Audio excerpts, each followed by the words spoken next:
السلام عليكم ورحمة الله وبركاته. الحمد لله نحمده ونستعينه ونؤمن به ونتوكل عليه ونعوذ بالله من شرور أنفسنا ومن سيئات أعمالنا. من يهده الله فلا مضل له ومن يضلله فلا هادي له. ونشهد أن لا إله إلا الله وحده لا شريك له.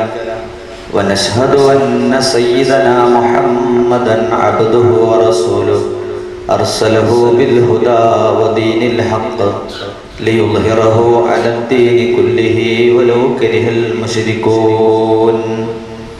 أما بعد فإن خير الكلام كلام الله وخير الهدي هدي سيدنا محمد صلى الله عليه وسلم وشر الأمور محدثاتها وكل محدثة بدعة وكل بدعة ضلالة وكل ضلالة في النار. أعوذ بالله من الشيطان الرجيم. بسم الله الرحمن الرحيم. ولقد نصركم الله ببدر وأنتم أذلة فاتقوا الله لعلكم تشكرون. صدق الله العلي العظيم وصدق وبلغ رسوله النبي الكريم ونحن على ذلك من الشاهدين الشاكرين والحمد لله رب العالمين.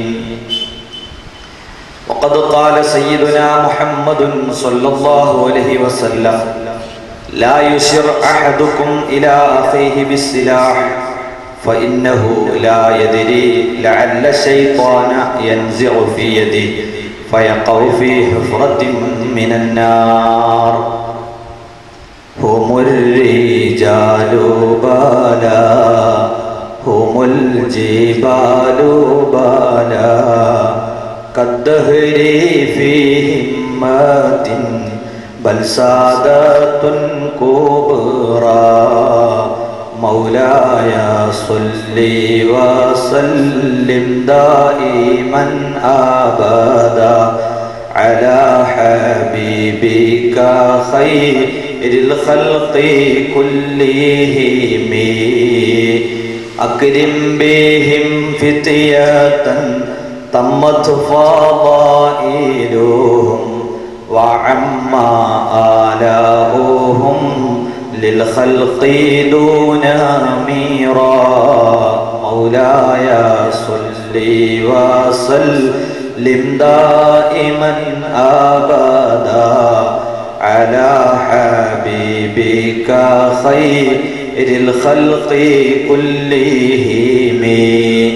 فنسأل الله خلق الأنام بهم والسيد المصطفى أن يقضي الوطر. يا ربي بالمصطفى بلغ مقاصدنا واغفر لنا ما مضى يا واسع الكرم. ബഹുമാനമുള്ള പണ്ഡിതന്മാരെ, നേതാക്കളെ, പ്രിയങ്കരായ സഹോദരി സഹോദരങ്ങളെ, സുഹൃത്തുക്കളെ, അല്ലാഹു സുബ്ഹാനഹു വ തആല നമ്മുടെ ഈ മഹത്തായ വേദി ബദർ ശുഹദാക്കളുടെ ബറക്കത്ത് കൊണ്ട് അവൻ തൃപ്തിപ്പെടുന്ന മജ്ലിസായി സ്വീകരിക്കുമാറാകട്ടെ. ജീവിക്കുന്ന കാലത്തോളം ദീനിനു വേണ്ടി സേവനം ചെയ്യാൻ, പരിശുദ്ധ ഇസ്ലാം മതത്തിൻ്റെ സത്യസാക്ഷികളായി ജീവിതം നയിക്കാൻ അള്ളാഹു നമുക്കെല്ലാവർക്കും തൗഫീഖ് നൽകുമാറാകട്ടെ. നേരത്തെ അറിയിക്കപ്പെട്ടതുപോലെ ബദറിൻ്റെ മനുഷ്യാവകാശ മുഖം എന്നതാണ് ഇന്നത്തെ നമ്മുടെ വിഷയം. ആമുഖമായി പ്രിയപ്പെട്ട സഹോദരി സഹോദരന്മാരോട് പറയാനുള്ളത്, ഇസ്ലാമുമായി ബന്ധമുള്ള നിസ്കാരം, നോമ്പ്, ഹജ്ജ്, സക്കാത്ത് ഇതുപോലെയുള്ള വിഷയങ്ങൾ ധാരാളമായി നമ്മൾ വഅളുകളിൽ, പ്രഭാഷണങ്ങളിൽ കേൾക്കുകയും പഠിക്കുകയും ചെയ്യാറുണ്ട്. പുതിയ ലോകത്ത് അത്തരം വിഷയങ്ങളോടൊപ്പം തന്നെ കാലാകാലങ്ങളിലായി മുസ്ലിം ലോകം നേരിട്ടുകൊണ്ടിരിക്കുന്ന വെല്ലുവിളികളെ സംബന്ധിച്ച് അതാത് കാലത്ത് ആവശ്യമായ അറിവുകളും ബോധവും നാം ഓരോരുത്തരും നേടിയെടുക്കേണ്ടതുണ്ട്. കലുഷിതമായ പുതിയ സാഹചര്യത്തിൽ ഒരു മതം എന്ന നിലക്ക് ലോകത്ത് ഏറ്റവും അധികം വെല്ലുവിളി നേരിടുന്നത് നാം മുസ്ലിങ്ങളും ഇസ്ലാമുമാണ്. ഭീകരതയുടെയും തീവ്രവാദത്തിന്റെയും മുദ്ര ചാർത്തി ലോകത്തിടനീളം ഈ സമുദായം വേട്ടയാടപ്പെട്ടുകൊണ്ടിരിക്കുകയാണ്. ഈ പശ്ചാത്തലത്തിൽ ബദർ സ്മരണ ഇസ്ലാമിന്റെ മനുഷ്യാവകാശ നയങ്ങളും അതിൻ്റെ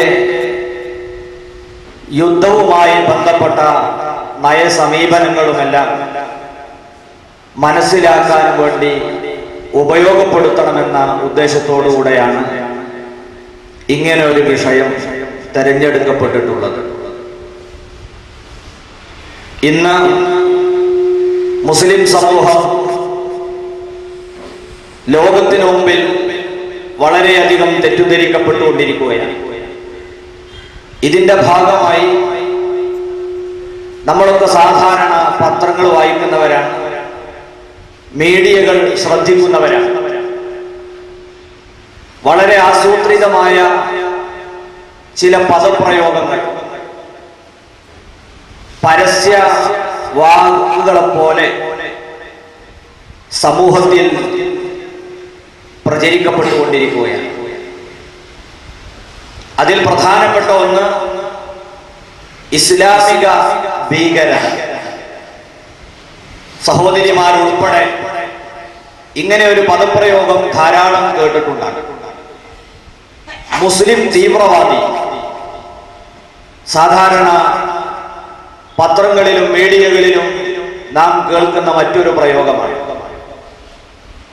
അതേപോലെ തന്നെ ഇന്ത്യയിൽ നിന്ന് ഉയരുന്ന വേറെ ചില പ്രയോഗങ്ങളും മുസ്ലിങ്ങളെല്ലാം ഭീകരരല്ല, എന്നാൽ ഭീകരന്മാരെല്ലാം മുസ്ലിങ്ങളാണ്. വളരെ വിഷലിപ്തമായ ഇതുപോലെയുള്ള ആശയങ്ങൾ വാർത്തകൾക്കിടയിലൂടെയും വരികൾക്കിടയിലൂടെയും പൊതുസമൂഹത്തിൽ പ്രചരിപ്പിക്കപ്പെടുകയും അതുവഴി മുസ്ലിം സമൂഹം പൊതുവെ തെറ്റിദ്ധരിപ്പിക്കപ്പെടുകയും ചെയ്തുകൊണ്ടിരിക്കുകയാണ്. അതേ സമയത്ത് തന്നെ മറുഭാഗത്ത് ഈ ആരോപകർക്ക് വടി കൊടുക്കും വിധം മുസ്ലിം ലോകത്തിന്റെ ചില കോണുകളിൽ ഒറ്റപ്പെട്ട ചില നീക്കങ്ങൾ ഉണ്ടാകുന്നു എന്നത് പരമാർത്ഥമാണ്. ഈ രണ്ടു വിഭാഗവും ഒരേ സമയത്ത് ഇസ്ലാമിനെതിരെ തീവ്രവാദം ആരോപിക്കുവാനും ഇസ്ലാമിന്റെ പേരിൽ ഒറ്റപ്പെട്ട ഭീകര പ്രവർത്തനങ്ങൾ നടത്തുവാനും ശ്രമിക്കുന്നവർ ഒരേ സമയത്ത് ഇതിന് നിദാനമായി അവർ വാദിച്ചുകൊണ്ടിരിക്കുന്നത് ഇസ്ലാമിലെ പ്രഥമ ധർമ്മസമരമായ ബദർ രണാങ്കണത്തെയാണ്. അതിനെ ദുരുപയോഗം ചെയ്തും ദുർവ്യാഖ്യാനിച്ചും ഈ രണ്ട് വിഭാഗവും മുതലെടുപ്പ് നടത്തുന്ന പ്രത്യേക സാഹചര്യത്തിൽ കൂടിയാണ് ബദറിന്റെ മനുഷ്യാവകാശ മുഖം എന്ന വിഷയം പ്രസക്തമാകുന്നത്. ഒന്നാമതായി ഞാൻ ഈ പറഞ്ഞു വെച്ച ആരോപണങ്ങൾ കേൾക്കുമ്പോൾ എല്ലാവർക്കും താല്പര്യമുണ്ടാകും. നമ്മളൊക്കെ കേട്ടതാണല്ലോ. ഈ ആരോപണത്തിന് ഞാൻ എന്താണ് ഒരു മറുപടി പറയേണ്ടത്? ഓരോ മുസ്ലിമിന്റെയും ബാധ്യതയാണ്. ഇസ്ലാമിക ഭീകരവാദി, മുസ്ലിം തീവ്രവാദി, ഇങ്ങനെയുള്ള ഒരു പദപ്രയോഗം ജനഹൃദയങ്ങളിൽ പതിഞ്ഞു പോയിട്ടുണ്ടെങ്കിൽ അത് തിരുത്തി കുറിക്കാൻ വേറെ ആരും ഇവിടെ വരില്ല. അതാരാണ് തിരുത്തേണ്ടത്? നാം മുസ്ലിം സമുദായം തന്നെയാണ്. ഒന്നാമതായി നമ്മൾ ഈ ആരോപണത്തിന്റെ ആഴത്തിലേക്ക് ഇറങ്ങി ചിന്തിക്കുമ്പോൾ ഇതിന്റെ പിന്നിൽ വളരെ ആസൂത്രിതമായ ഒരു ഗൂഢശ്രമം നമുക്ക് കണ്ടെത്താൻ കഴിയും. ഇസ്ലാമിനെതിരെ ഇങ്ങനെ ഒരു ആരോപണവുമായി വന്നതിന്റെ മുൻനിരയിലുള്ളത് അമേരിക്കയും പിന്നണിയിലുള്ളത് യൂറോപ്യരുമാണ്. ഇങ്ങനെ ഒരു ആരോപണം ഇസ്ലാമിനെതിരെ ഉന്നയിക്കാനുള്ള പ്രത്യേക ഒരു പശ്ചാത്തലമുണ്ട്. അതെന്താണ്? ഒരു കാലത്ത് ലോകത്തെ ഏറ്റവും വലിയ ഒരു ശക്തിയായി അമേരിക്കയോളം അല്ലെങ്കിൽ അതിനേക്കാൾ ഉയർന്നു നിന്നിരുന്ന ഒരു രാഷ്ട്രമായിരുന്നു സോവിയറ്റ് യൂണിയൻ.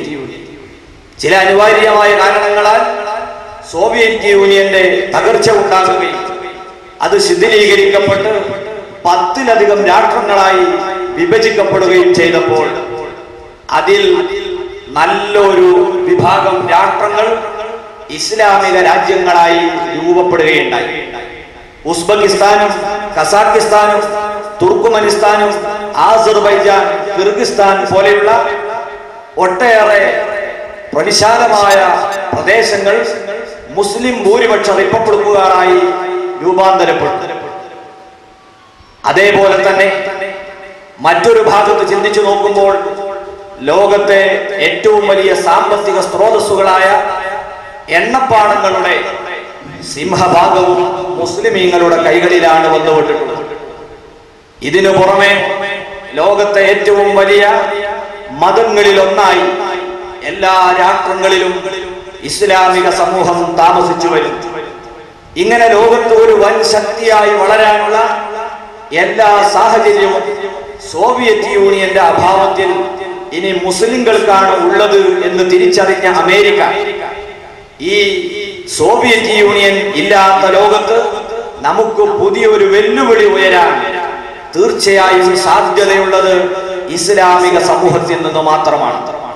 അതുകൊണ്ട് തന്നെ ഒരു വെല്ലുവിളി വരുന്നതിന് മുമ്പ് ഒരു മുഴം മുന്നേ എറിയുക എന്ന തന്ത്രത്തിന്റെ ഭാഗമായി അമേരിക്ക ആവിഷ്കരിച്ച മാധ്യമ യുദ്ധത്തിന്റെ ഒന്നാം ഘട്ടമായിട്ടാണ് ഇസ്ലാമിക ഭീകരത, മുസ്ലിം തീവ്രവാദി എന്നീ രണ്ട് പദപ്രയോഗങ്ങളെ മനഃപൂർവ്വം ആഗോളതലത്തിൽ പ്രചരിപ്പിച്ചത്. ഇതെന്തിനു വേണ്ടിയാണ്? ഒരു ജനവിഭാഗത്തെ വേട്ടയാടണമെങ്കിൽ അവർക്കെതിരെ ആരോപണങ്ങൾ ആവശ്യമാണ്. നിഷ്കളങ്കനായ ഒരാളെ ആര് ആക്രമിച്ചാലും പൊതുസമൂഹത്തിന്റെ പിന്തുണ ഉണ്ടാകുകയില്ല. അതുണ്ടാക്കിയെടുക്കണമെങ്കിൽ അയാളെ എന്തെങ്കിലും ആരോപണം കൊണ്ട് ആദ്യം അവഹേളിക്കണം.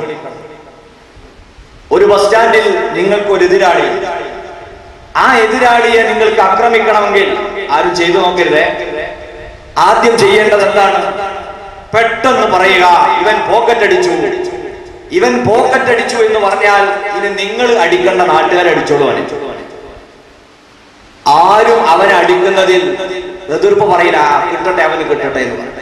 എന്നാൽ ഇവൻ പോക്കറ്റ് അടിച്ചിട്ടുണ്ടോ ഇല്ല എന്ന ചർച്ചയൊക്കെ എപ്പോഴാണ് നടക്കുക? കിട്ടേണ്ടതൊക്കെ കിട്ടിയതിനു ശേഷം.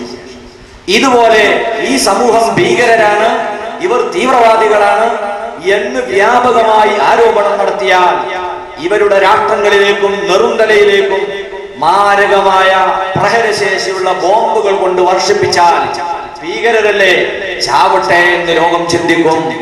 ഈ തന്ത്രത്തിന്റെ ഭാഗമാണ് ഇങ്ങനെയുള്ള ഒരു ആരോപണം പാശ്ചാത്യൻ ശക്തികൾ ഇസ്ലാമിനെതിരെ ഉന്നയിച്ചിട്ടുള്ളത് എന്ന് നമ്മൾ മനസ്സിലാക്കുക. രണ്ടാമതായി ഞാൻ പറഞ്ഞല്ലോ, മറ്റൊരു പ്രയോഗം എന്താണ്? മുസ്ലിങ്ങളെല്ലാം ഭീകരരല്ല, ഭീകരന്മാരെല്ലാം മുസ്ലിങ്ങളാണ്. ഈ ആരോപണം ഇന്ത്യയിലെ ഫാസിസ്റ്റ് സ്വഭാവമുള്ളവരിൽ നിന്നും ഉയർന്നു കേട്ടിട്ടുള്ള ഒരു ആരോപണമാണ്. ഈ ആരോപണം കഴമ്പില്ല എന്ന് വർത്തമാനകാല മാധ്യമങ്ങൾ പരിശോധിക്കുന്ന നമുക്കൊക്കെ അറിയാവുന്നതാണ്. ഇന്ത്യയിലെ തന്നെ ചരിത്രം പരിശോധിച്ചാൽ ഇന്ത്യയിൽ നമുക്ക് ഒട്ടേറെ ഭീകര പ്രവർത്തനം നടത്തിയ ആളുകൾ അറിയാം. നമ്മുടെ കേരളത്തെയും കർണാടകയെയും തമിഴ്നാടിനെയും ഒരേ സമയത്ത് ഉറക്കം കെടുത്തിയ ഒരു ഭീകരനായിരുന്നു സാക്ഷാൽ വീരപ്പൻ. ആ വീരപ്പൻ ഒരു മുസ്ലിം ആയിരുന്നോ? അല്ല, വീരപ്പന്റെ മതം ഇസ്ലാമായിരുന്നില്ല. പക്ഷേ ആരും വീരപ്പനെ തന്റെ മതത്തിലേക്ക് ചേർത്ത് ആ മതത്തിന്റെ പേരിലുള്ള ഭീകരവാദി എന്ന് പരിചയപ്പെടുത്തിയില്ല. നമ്മൾ ചിന്തിക്കണം. ഇതേപോലെ തന്നെ ഒരുപാട് ഭീകരന്മാർ വേറെയുണ്ട്. ഇന്ത്യയുടെ പല സംസ്ഥാനങ്ങൾ നമ്മൾ പരിശോധിച്ച് നോക്കിയാൽ നാഗാലാൻഡിൽ ഭീകര പ്രവർത്തകന്മാരുണ്ട്. ആസാമിൽ വർഷങ്ങളായി ഭീകര പ്രവർത്തനം നടത്തുന്നു. ഇതുപോലെ പശ്ചിമ ബംഗാളിൽ ഭീകരന്മാരുണ്ട്. അതേ രീതിയിൽ മാവോയിസ്റ്റുകൾ ഭീകര പ്രവർത്തനം നടത്തുന്നു. ഇവരെ ഒന്നും അവരെ ജാതിയും മതവും കൂട്ടിച്ചേർത്തുകൊണ്ട് ഒരു ഭീകരരായി ലോകത്താരും പരിചയപ്പെടുത്താതിരിക്കുമ്പോൾ ഒരു ഉസാമയെ മാത്രം മുന്നിൽ നിർത്തി അയാളുടെ പ്രവർത്തനം മുന്നിൽ വെച്ചുകൊണ്ട് അത് ഇസ്ലാമിക ഭീകരതയാണ്, മുസ്ലിം തീവ്രവാദിയാണ് എന്ന് പ്രയോഗിക്കുന്നത് എന്തുമാത്രം അപകടകരമായ പ്രയോഗമാണ്. ഇനി നോക്കൂ നിങ്ങൾ, LTT ആരാണ്? LTT എന്ന് പറയുന്ന സംഘടനയുടെ വക്താക്കൾ അവർ മുസ്ലിങ്ങളാണോ? അല്ല. ലോകത്ത് തന്നെ ആദ്യമായി ആത്മഹത്യയിലൂടെ വിസ്ഫോടനം സൃഷ്ടിച്ചുകൊണ്ട് ആളുകളെ കൊല്ലുന്ന സമ്പ്രദായത്തിന് തുടക്കം കുറിച്ചത് LTT-കാരാണ്. അവരെ ഭീകര പ്രവർത്തനം കൊണ്ട് നമുക്ക് പ്രധാനമന്ത്രിമാരെ നഷ്ടപ്പെട്ടിട്ടുണ്ട്. ഇത്രയും വലിയ ഭീകര പ്രവർത്തനം നടത്തിയവർ മുസ്ലിങ്ങളല്ല, മറ്റു പല മതത്തിന്റെയും ആളുകളാണെങ്കിൽ അവരെയൊന്നും അവരെ മതത്തിലേക്ക് ചേർത്ത് പറയുന്നില്ല. അവരെയൊക്കെ വിസ്മരിച്ചുകൊണ്ട് ഭീകരന്മാരെല്ലാം മുസ്ലിങ്ങളാണെന്ന് പറയുമ്പോൾ അതിന്റെ മറുപടിയാണ് പുതിയ തലമുറയിൽ നമ്മൾ കേട്ടുകൊണ്ടിരിക്കുന്ന മക്ക മസ്ജിദിലെ സ്ഫോടനത്തിന്റെ പിന്നിലുള്ളവർ. അതുപോലെ തന്നെ മഹാനായ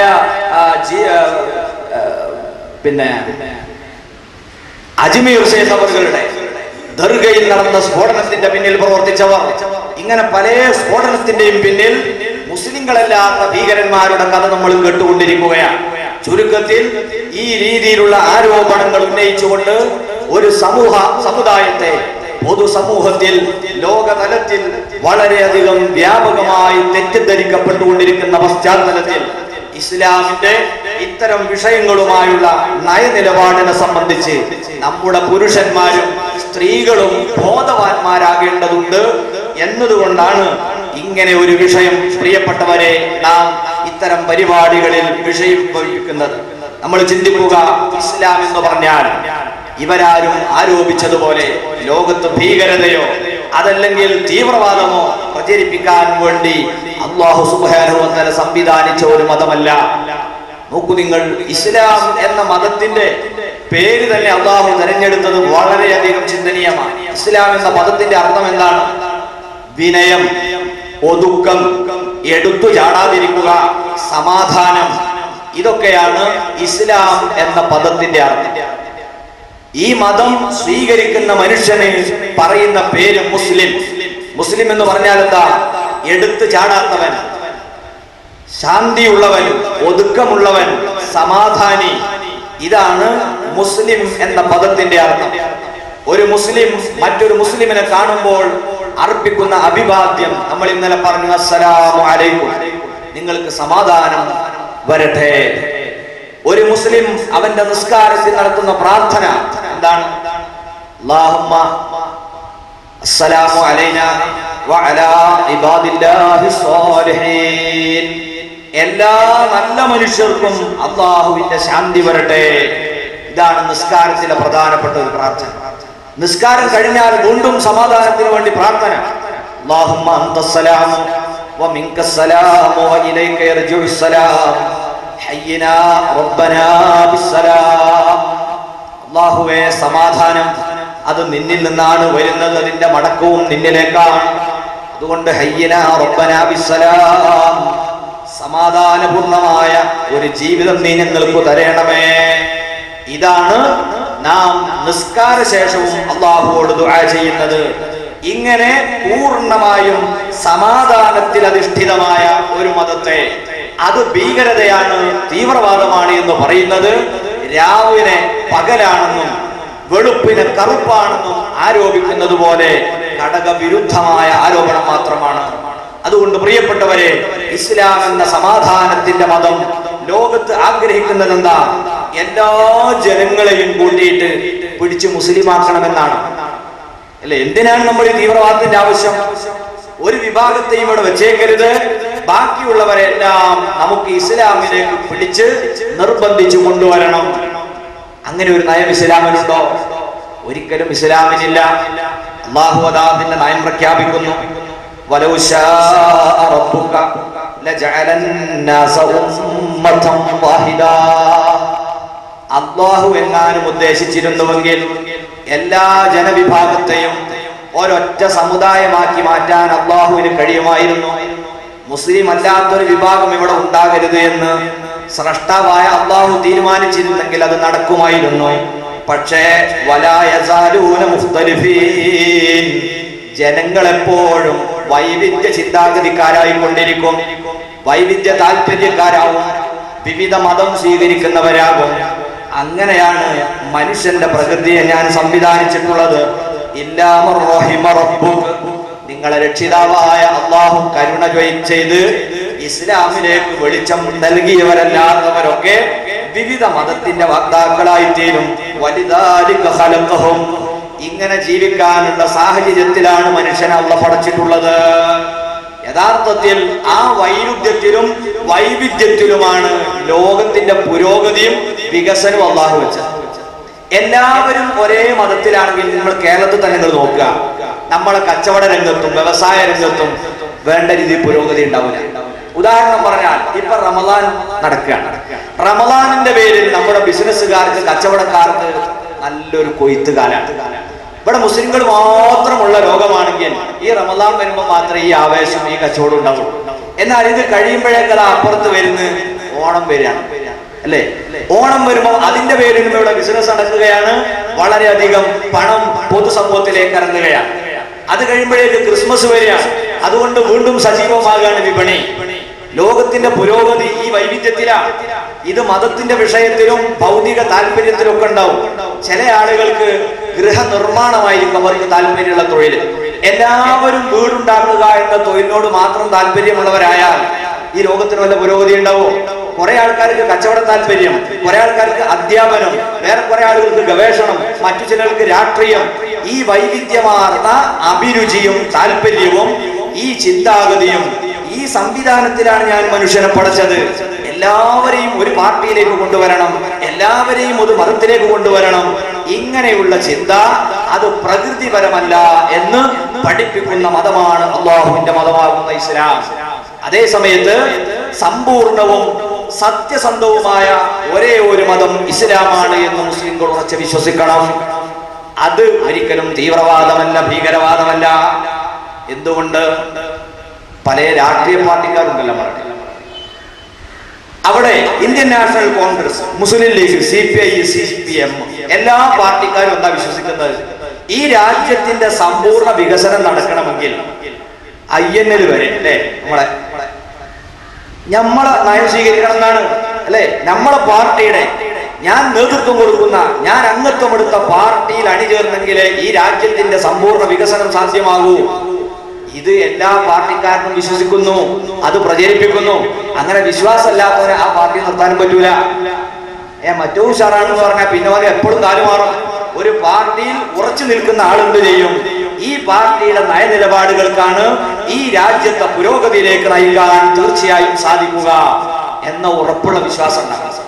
ആ വിശ്വാസം പക്ഷേ അതിവിടെ അപകടകരമാണോ? അല്ല. അതേ സമയത്ത് എന്റെ മതം മാത്രമേ സമ്പൂർണ്ണ മതമുള്ളൂ എന്ന് വിശ്വസിക്കുന്നു, എന്റെ പാർട്ടിക്ക് മാത്രമേ ഈ രാജ്യത്തെ പുരോഗതിയിലേക്ക് നയിക്കാൻ സാധിക്കൂ എന്ന് ഉറച്ചു വിശ്വസിക്കുന്നു. അങ്ങനെ വിശ്വസിക്കുന്നതോടൊപ്പം എന്റെ മതമല്ലാതെ, എന്റെ പാർട്ടിയല്ലാതെ ഒന്നും ഈ പ്രദേശത്തുണ്ടാകാൻ പാടില്ല, ഈ രാജ്യത്തുണ്ടാകാൻ പാടില്ല. ഇവിടെ എന്റെ പാർട്ടിയുടെ പോസ്റ്റർ അല്ലാതെ ഒട്ടിച്ചുകൂടാ, ഇവിടെ എന്റെ മതത്തിന്റെ അടയാളങ്ങളല്ലാതെ ഉണ്ടായിക്കൂടാ എന്നിടത്തേക്ക് ചിന്ത വളർന്നാൽ അത് മുളയിലെ നുള്ളപ്പെടേണ്ട തീവ്രവാദമാണ്. അത് ഭീകരതയായി മാറാൻ സാധ്യതയുള്ള വാദമാണ്. അല്ലാതെ ഇസ്ലാം അത് സമ്പൂർണവും സത്യവുമാണ് എന്നൊരു മുസ്ലിമായ മനുഷ്യൻ ഉറച്ചു വിശ്വസിക്കുന്നത് കൊണ്ട് ബാക്കിയുള്ളവർക്ക് എന്താണ് പ്രശ്നം? ഒരാൾക്കും പ്രശ്നമല്ല. അങ്ങനെ ഇല്ലാത്തവനേതാ സർവമത സത്യവാദി. അത് ഇസ്ലാമുമായി ബന്ധമുള്ള വിശ്വാസമല്ല. എല്ലാം ശരി, അത് നമുക്ക് താല്പര്യമുള്ളതല്ല, ഇസ്ലാം പഠിപ്പിച്ചതല്ല. അള്ളാഹു പറഞ്ഞത് ഇന്നദ്ദീന ഇൻദല്ലാഹിൽ ഇസ്ലാം, അള്ളാഹു സ്വീകരിക്കുന്ന മതം അത് ഇസ്ലാമാണ്. ഇത് ഓരോ മുസ്ലിമും ഉറച്ചു വിശ്വസിക്കുന്നതോടൊപ്പം ഇവിടെ എല്ലാവരെയും നിർബന്ധിച്ച് മുസ്ലിമാക്കുക എന്നത് ഇസ്ലാമിന്റെ നയമല്ല എന്നും ഉറച്ചു വിശ്വസിക്കുന്നു. അതാണ് നമുക്കൊക്കെ മനഃപ്പാടമുള്ള ഖുർആനിലെ അൽ-ബഖറയിലെ ഖുർആനിലെ തന്നെ ഏറ്റവും ശ്രേഷ്ഠതയേറിയ ആയത്താണല്ലോ അല്ലാഹു ലാ ഇലാഹ ഇല്ലാ ഹുവൽ ഹയ്യുൽ ഖയ്യൂം എന്ന് തുടങ്ങുന്ന ആയത്തുൽ കുർസി. ആ ആയത്ത് കഴിഞ്ഞ ഉടനെ നമുക്ക് ഖുർആനിൽ ഒരു ആയത്ത് കാണാം. അതെന്താണ്? ലാ ഇക്റാഹ ഫിദ്ദീൻ ഖദ് തബയ്യന റുശ്ദു മിനൽ ഗയ്യ്. അല്ലാഹുവിന്റെ ദീനിലേക്ക് ഒരാളെയും നിർബന്ധിച്ചു കൊണ്ടുവരുന്ന പ്രശ്നമില്ല. സത്യം അസത്യത്തിൽ നിന്ന് വേർതിരിഞ്ഞു കാണിക്കുന്നു. അസത്യത്തെ അതാ അതിനെ മാറ്റി നിർത്തി സത്യത്തെ ഇവിടെ വെളിപ്പെടുത്തി കഴിഞ്ഞിരിക്കുന്നു. സത്യമേത് മിഥ്യയേത് ഇത് ലോകത്തിനു മുമ്പിൽ വിശദീകരിച്ച് പഠിപ്പിക്കുകയല്ലാതെ നിർബന്ധപൂർവം ഒരു മതത്തിലേക്ക് ഇസ്ലാമിലേക്ക് ആളെ ചേർക്കുക എന്നത് ഇസ്ലാമിന്റെ നയമല്ല. അത് തീവ്രവാദമായി മാറും, ഭീകരതയായി മാറും. അതേ സമയത്ത് ഇസ്ലാം സമ്പൂർണ്ണമാണ്, അത് സത്യമതമാണെന്ന് വിശ്വസിക്കുന്നതോടൊപ്പം മറ്റുള്ളവർക്കും ജീവിക്കാനും അവരുടെ ആശയങ്ങളും മതവും പ്രത്യയശാസ്ത്രവും പ്രചരിപ്പിക്കാനുമുള്ള സ്വാതന്ത്ര്യം ഇത് നൽകുന്ന മതമാണ് ഇസ്ലാം. അതേ സമയത്തു തന്നെ ഇസ്ലാം എന്ന് പറയുന്ന ഒരു യൂണിറ്റിയുമായി അതിന് വലിയ ബന്ധവും കടപ്പാടുകളും പഠിപ്പിക്കുമ്പോഴും മനുഷ്യൻ എന്ന് പറയുന്ന വിപുലമായ ഒരു മൂല്യത്തെ ഇസ്ലാം ഉയർത്തിപ്പിടിക്കുന്നു. മാനവിക മൂല്യമാണത്. അല്ലാഹുവിന്റെ ഖുർആൻ നമ്മളോട് ഉപദേശിക്കുന്നു, യാ അയ്യുഹന്നാസ് ഇന്നാ ഖലഖനാകും മിൻ ദക്കരിൻ വ ഉൻസാ വജഅൽനാകും ശുഉബൻ വഖബായില ലിതഅറഫു ഇന്ന അക്രമക്കും ഇൻദല്ലാഹി അത്ഖാക്കും. ഓ മനുഷ്യരെ, എല്ലാ വിഭാഗം ജനങ്ങളെയുമാണ് അല്ലാഹു സംബോധന ചെയ്യുന്നത്. ഇന്നാ ഖലഖനാകും മിൻ ദക്കരിൻ വ ഉൻസാ, തീർച്ചയായും നിങ്ങളെ നാം സൃഷ്ടിച്ചിട്ടുള്ളത് ഒരു പുരുഷനിൽ നിന്നും ഒരു സ്ത്രീയിൽ നിന്നുമാണ്. ഏത് മതക്കാരനാണെങ്കിലും, ഏത് രാഷ്ട്രത്തിലുള്ളവനാണെങ്കിലും, ഏത് ജാതിയുടെ പേരിൽ അറിയപ്പെടുന്നവനാണെങ്കിലും പിന്നോട്ട് പരിശോധിച്ചാൽ ഒരേ ഉമ്മയുടെയും ഒരേ ഉപ്പയുടെയും മക്കളാണ് നിങ്ങൾ. നിങ്ങളെ വിവിധ ഗോത്രക്കാരും വിവിധ രാജ്യക്കാരും വിവിധ ഭാഷക്കാരും വിവിധ ശൈലിക്കാരും ഒക്കെ ആക്കി മാറ്റിയത് നിങ്ങൾ പരസ്പരം തിരിച്ചറിയാനും അടുത്തറിയാനും വേണ്ടിയാണ്. എല്ലാവരെയും ഒരേ മുഖച്ഛായയും ഒരേ ഭാഷയും ഒരേ അഭിരുചിയും ഒരേ നാട്ടുകാരും ഒരേ നിറക്കാരും ഒരേ ശൈലിക്കാരുമാക്കിയാൽ അതുകൊണ്ട് ലോകത്തിന് പുരോഗതി ഉണ്ടാവില്ല. ഇങ്ങനെയുള്ള വൈവിധ്യങ്ങളുടെ പേരിൽ നിങ്ങൾ കുത്തിമുറിക്കരുത്, തമ്മിലടിക്കരുത്. ഇത് മാനവികത എന്ന് പറയുന്ന, മനുഷ്യകുലം എന്ന് പറയുന്ന ഒരേ വർഗമാണ് നിങ്ങളെന്ന ബോധം എല്ലാവർക്കും ഉണ്ടായിരിക്കണം. ഇത് ഇസ്ലാം ലോകത്തെ പഠിപ്പിക്കുന്ന മാനവിക ബോധമാണ്. അതുകൊണ്ട് തന്നെ പ്രിയപ്പെട്ടവരെ, ജാതിയുടെയോ മതത്തിന്റെയോ പാർട്ടിയുടെയോ പേരിലുള്ള വർഗീയമായ സർവ്വ ചിന്താഗതികളെയും അതിശക്തമായി നിരാകരിക്കുകയാണ് അല്ലാഹുവിന്റെ മതമാകുന്ന ഇസ്ലാം. നമ്മൾ ലോകത്ത് പഠിക്കേണ്ട വിഷയമാണ്. ഇസ്ലാമിന്റെ പേരിൽ തന്നെ വർഗീയത പ്രചരിപ്പിക്കപ്പെടുന്ന കാലഘട്ടമാണിപ്പോൾ. ഇസ്ലാം വർഗീയ പ്രസ്ഥാനമാണെന്ന് എതിരാളികൾ ആരോപിച്ചുകൊണ്ടിരിക്കുമ്പോൾ തന്നെ അതിന് ഏടി വെച്ചു കൊടുക്കുന്ന സമീപനങ്ങളും ഉയർന്നു വരുന്ന കാലഘട്ടമായതുകൊണ്ട് വളരെ ഗൗരവത്തോടെ നമ്മൾ പഠിക്കുകയും ചിന്തിക്കുകയും ചെയ്യണം. ഒരിക്കലും മനുഷ്യൻ എന്ന നിലക്കുള്ള വിശാലമായ കാഴ്ചപ്പാട് വെച്ചു പുലർത്തേണ്ട ഭൗതികമായ വ്യവഹാരങ്ങളിലും വിഷയങ്ങളിലും സങ്കുചിതമായ വർഗീയമായ നിലപാടുകൾ ഇസ്ലാം അംഗീകരിക്കുന്നില്ല. നോക്കൂ നിങ്ങൾ, ഇന്ന് ലോകം മാറി, എല്ലാം വർഗീയമയമാണ്, എല്ലാം വർഗീയമായി. നിങ്ങൾ പരിശോധിച്ച് നോക്കൂ, നമ്മുടെ ഒരു അങ്ങാടിയിലൂടെ പോവാൻ, അങ്ങാടിയിലൂടെ സഞ്ചരിക്കുമ്പോൾ രണ്ട് വാഹനങ്ങൾ ഏറ്റുമുട്ടി കൂട്ടിമുട്ടിപ്പോയാൽ ആ നാട്ടുകാർ ആ വിഷയത്തിൽ ഇടപെടുന്ന നിങ്ങളൊന്ന് ശ്രദ്ധിച്ചു. എങ്ങനെ ഇടപെടുക? ആരാണ് ഈ വണ്ടിയിൽ നോക്കുക? നമ്മളാടാ, നമ്മൾ ഓന്റെ ഭാഗത്ത്. ഓൻ ഏത് പാർട്ടിക്കാരനാ? ഓൻ മറ്റേ പാർട്ടിക്കാരനാ? അവരവന്റെ ഭാഗത്ത്. നീതി ആരുടെ കൂടെയാണ്? ആരെടുത്താണ് ന്യായം? ആരെ പക്കലാണ് തെറ്റ്? ഇത് രണ്ടും പരിശോധിക്കാതെ ജാതിയും മതവും അതുപോലെ തന്നെ ഇവരുടെ യൂണിയനും നാടുമൊക്കെ പരിശോധിച്ചുകൊണ്ടാണ് ഒരു വിഷയത്തിൽ നിന്ന് പൊതുസമൂഹം ഇടപെട്ടുകൊണ്ടിരിക്കുന്നത്. വർഗീയത എന്ന് പറയുന്ന ആ വിഷബുദ്ധി എത്രമാത്രം ഇന്ന് ജനങ്ങളെ സ്വാധീനിച്ചിട്ട് നമ്മൾ ചിന്തിക്കണം. ഞാനൊരിക്കൽ മാവൂര്, കോഴിക്കോട് നമ്മുടെ നാട്ടിൽ ബസ്സിന് പോവാ. മാവൂരിന്റെ തൊട്ടടുത്തുള്ള ചെറുപ്പ എന്ന സ്ഥലത്തെത്തി. അവിടെ എത്തിയപ്പോ നമ്മൾ കയറിയ ബസ്സിന്റെ സമീപത്തുകൂടെ ഒരു സൈക്കിളുകാരൻ ഇങ്ങനെ വർപ്പിച്ചു പോകുന്നത്. അപ്പൊ അതിൽ കൂട്ടിമുട്ടണ്ട എന്ന് കരുതി ബസ്സിന്റെ ജീവനക്കാരൻ ഡോർമലൊന്ന് പൊട്ടി. അങ്ങനെ ബസ് കൊണ്ടുപോയി ബസ് സ്റ്റോപ്പിൽ നിർത്തിയതാണ്. ഉടൻ എന്ത് ചെയ്തു? സൈക്കിളുകാരൻ സൈക്കിൾ അവിടെ എറിഞ്ഞിട്ട് ഓടി വന്ന് ബസ് ജീവനക്കാരനെ പിടിച്ച് തല്ലുകയാണ്. അതല്ല അത്ഭുതം. അങ്ങനെ തല്ലുമ്പോൾ തദ്ദേശീയരായ കുറെ ആളുകൾ ബസ് സ്റ്റോപ്പിൽ ഇരിക്കുന്നുണ്ട്. അവരിറങ്ങി വന്നിട്ട് അവരും ഇവനെ തല്ലുകയാണ്. അപ്പൊ ഞങ്ങളെ ബസ്സിന് കുറച്ച് ആൾക്കാർ വെച്ച് എന്തിനാ നിങ്ങളൊക്കെ ഓനെ തല്ലിയത്? അപ്പൊ അവര് പറഞ്ഞു, ഇവൻ ഞങ്ങളെ നാട്ടുകാരനാണ്, ഓൻ പുറം നാട്ടുകാരനാണ്. അതന്നെ നാടൻ വർഗീയതാണ് ഇതിനാ പറയാ. നമ്മളൊക്കെ നാട്ടിൽ ഇങ്ങനെ ഒരു വിഷയത്തിൽ ഇടപെടുമ്പോ നീതിയുണ്ടോ ന്യായമുണ്ടോ ഒന്നും നോക്കുന്നില്ല. പിന്നെയോ ഇവൻ നമ്മളെ ആളാണ്. ഇതിനാണ് പ്രിയപ്പെട്ടവരെ വർഗീയത എന്ന് പറയുന്നത്. ലോകത്തിന്റെ നേതാവ് അഷ്റഫുൽ ഖൽഖ് മുഹമ്മദ് മുസ്തഫ സ്വല്ലല്ലാഹു അലൈഹി വസല്ലം തങ്ങളോട് ആ സ്വഹാബത്ത് ചോദിക്കുന്നു, മൽ അസബിയ്യത്തു യാ റസൂലല്ലാഹ്, അല്ലാഹുവിന്റെ പ്രവാചകരെ എന്തിനാണ് വർഗീയത എന്ന് പറയുന്നത്? നമ്മളൊക്കെ പഠിക്കേണ്ട ഒരു വിഷയമാണ്. ഇന്ന് വർഗീയത എന്ന് പറഞ്ഞാൽ എന്താ? ഒരുത്തൻ തൊപ്പിയിട്ട് നടന്നാൽ കണ്ടില്ലേ വർഗീയവാദിയാണ് പോകുന്നത്. പൊട്ടിട്ട് നടന്നാൽ അവനെ ചൂണ്ടിട്ടോ കടുത്ത വർഗീയവാദിയാണ്. കുരിശുമാല കഴുത്തിലിട്ടാൽ വർഗീയവാദിയാണ്. ഇതാണോ വർഗീയതയെ വേർതിരിച്ചറിയേണ്ട മാനദണ്ഡം? അല്ല. ഓരോ മതവിശ്വാസികളും അവരെ മതത്തിന്റെ അടയാളങ്ങളും ചിഹ്നങ്ങളും അവരെ ശരീരത്തിലോ വാഹനത്തിലോ സ്ഥാപനത്തിലോ വീട്ടിലോ പ്രചരിപ്പിക്കുന്നതും പ്രദർശിപ്പിക്കുന്നതും അത് വർഗീയതയല്ല. അയാൾ ഉള്ളും പുറവും ഒരുപോലെയുള്ള മനുഷ്യനാണ്, കപടനല്ല എന്നേ നമ്മൾ മനസ്സിലാക്കേണ്ടതുള്ളൂ. എന്നാൽ വർഗീയത എന്ന് പറഞ്ഞാൽ എന്താ? അല്ലാഹുവിന്റെ ഹബീബ് പഠിപ്പിക്കുന്നത് നിന്റെ സഹോദരൻ, അത് കുടുംബ സഹോദരനാവാം, മതപരമായ സഹോദരനാവാം, നിന്റെ നാട്ടുകാരൻ എന്ന നിലക്കുള്ളവനാവാം, പാർട്ടിക്കാരനാവാം, അവനെ നീ സഹായിക്കുക. എന്തിന്റെ പേരിൽ? അവൻ ഒരു അക്രമം കാണിച്ചപ്പോൾ അത് അക്രമമാണെന്ന് നിനക്കറിയാം, പക്ഷെ അവൻ നമ്മളെ ആളല്ലേ എന്ന് കരുതി ഓന് അതിന് പിന്തുണ കൊടുക്കുക. ഇതാണ് വർഗീയ. ഒരു പാർട്ടിക്കാരൻ തലശ്ശേരി ടൗണിൽ ഒരു പതാക, ആ പതാക വേറൊരു പാർട്ടിക്കാരൻ വന്ന് കട്ടെടുക്കും, അത് അക്രമമാണ്. ഇത് നമ്മുടെ നാട്ടിൽ സാധാരണ നടക്കും. അതിന്റെ പേരിൽ വർഗീയ കലാപങ്ങളും ഒരുപാട് പ്രശ്നങ്ങളും ഉണ്ടാവും. ഇവിടെ എന്താ നമ്മുടെ രാഷ്ട്രീയ നായകന്മാരുടെ സമീപനം? പതാക കട്ടു എന്നത് തെറ്റാണ്, അക്രമമാണ്, അതിൽ തർക്കമല്ല. പക്ഷേ അവൻ നമ്മളെ ആളല്ലേ, അതുകൊണ്ട് അവനെ സംരക്ഷിക്കേണ്ടത് നമ്മുടെ കടമയാണ്. പോലീസിന്റെ പിടിയിൽ കൊടുക്കാതെ അവന് രക്ഷാകവചം തീർക്കുകയാണ് ഇവിടുത്തെ പാർട്ടിക്കാർ. അതുകൊണ്ട് തന്നെ അക്രമകാരികൾക്ക് വിലസാൻ അവസരമുണ്ടാകുന്നു. ഇതാണ് നമ്മുടെ നാട്ടിൽ രാഷ്ട്രീയ സംഘടനകൾക്കും മതസംഘർഷങ്ങൾക്കും പ്രധാന കാരണമാകുന്നത്. അല്ലാഹുവിന്റെ റസൂൽ എന്താ നമ്മളെ പഠിപ്പിച്ചത്? അക്രമം ആര് കാണിച്ചോ അവന് നമ്മൾ കൂട്ടുചേർന്ന് നിന്നുകൊടുത്തുകൂടാ. പ്രശ്നം തീരണമെങ്കിൽ അക്രമിക്ക് എതിരെ ജനങ്ങൾ ഒറ്റക്കെട്ടായി നിലകൊള്ളണം. ഇത് വാക്കിലുണ്ടായാൽ പോരാ, പ്രവർത്തനത്തിൽ കാണിക്കാൻ കഴിയണം. ആ കാലത്തെ ഈ ലോകം സംഘർഷമുക്തമാകൂ. അല്ലാഹു നമ്മുടെ നാട്ടിൽ സമാധാനം വർഷിപ്പിക്കുമാറാകട്ടെ. നമ്മൾ പകരം എന്താ ചെയ്യാ? എന്തും നിങ്ങൾ ചെയ്തോളൂ, നിങ്ങളെ കേസ് ഞങ്ങൾ ഏറ്റെടുക്കും, സമുദായം ഏറ്റെടുക്കുക. വർഗീയ കലാപത്തിൽ പോയിട്ട് ആവശ്യമില്ലാതെ സംഘടന ഉണ്ടാക്കി വന്നവന്റെ കേസ് സമുദായം ഏറ്റെടുക്കുകയാണ്, പാർട്ടി ഏറ്റെടുക്കുകയാണ്. അത് എന്തിനാണ് പിന്നെ വളം വെക്കുന്നത്? വീണ്ടും കലാപമുണ്ടാക്കാൻ. വേറെ ചില ആളുകൾ അത് ജീവിതോപാധി പോലുമാക്കി മാറ്റാനുള്ള സാധ്യതയുണ്ട്.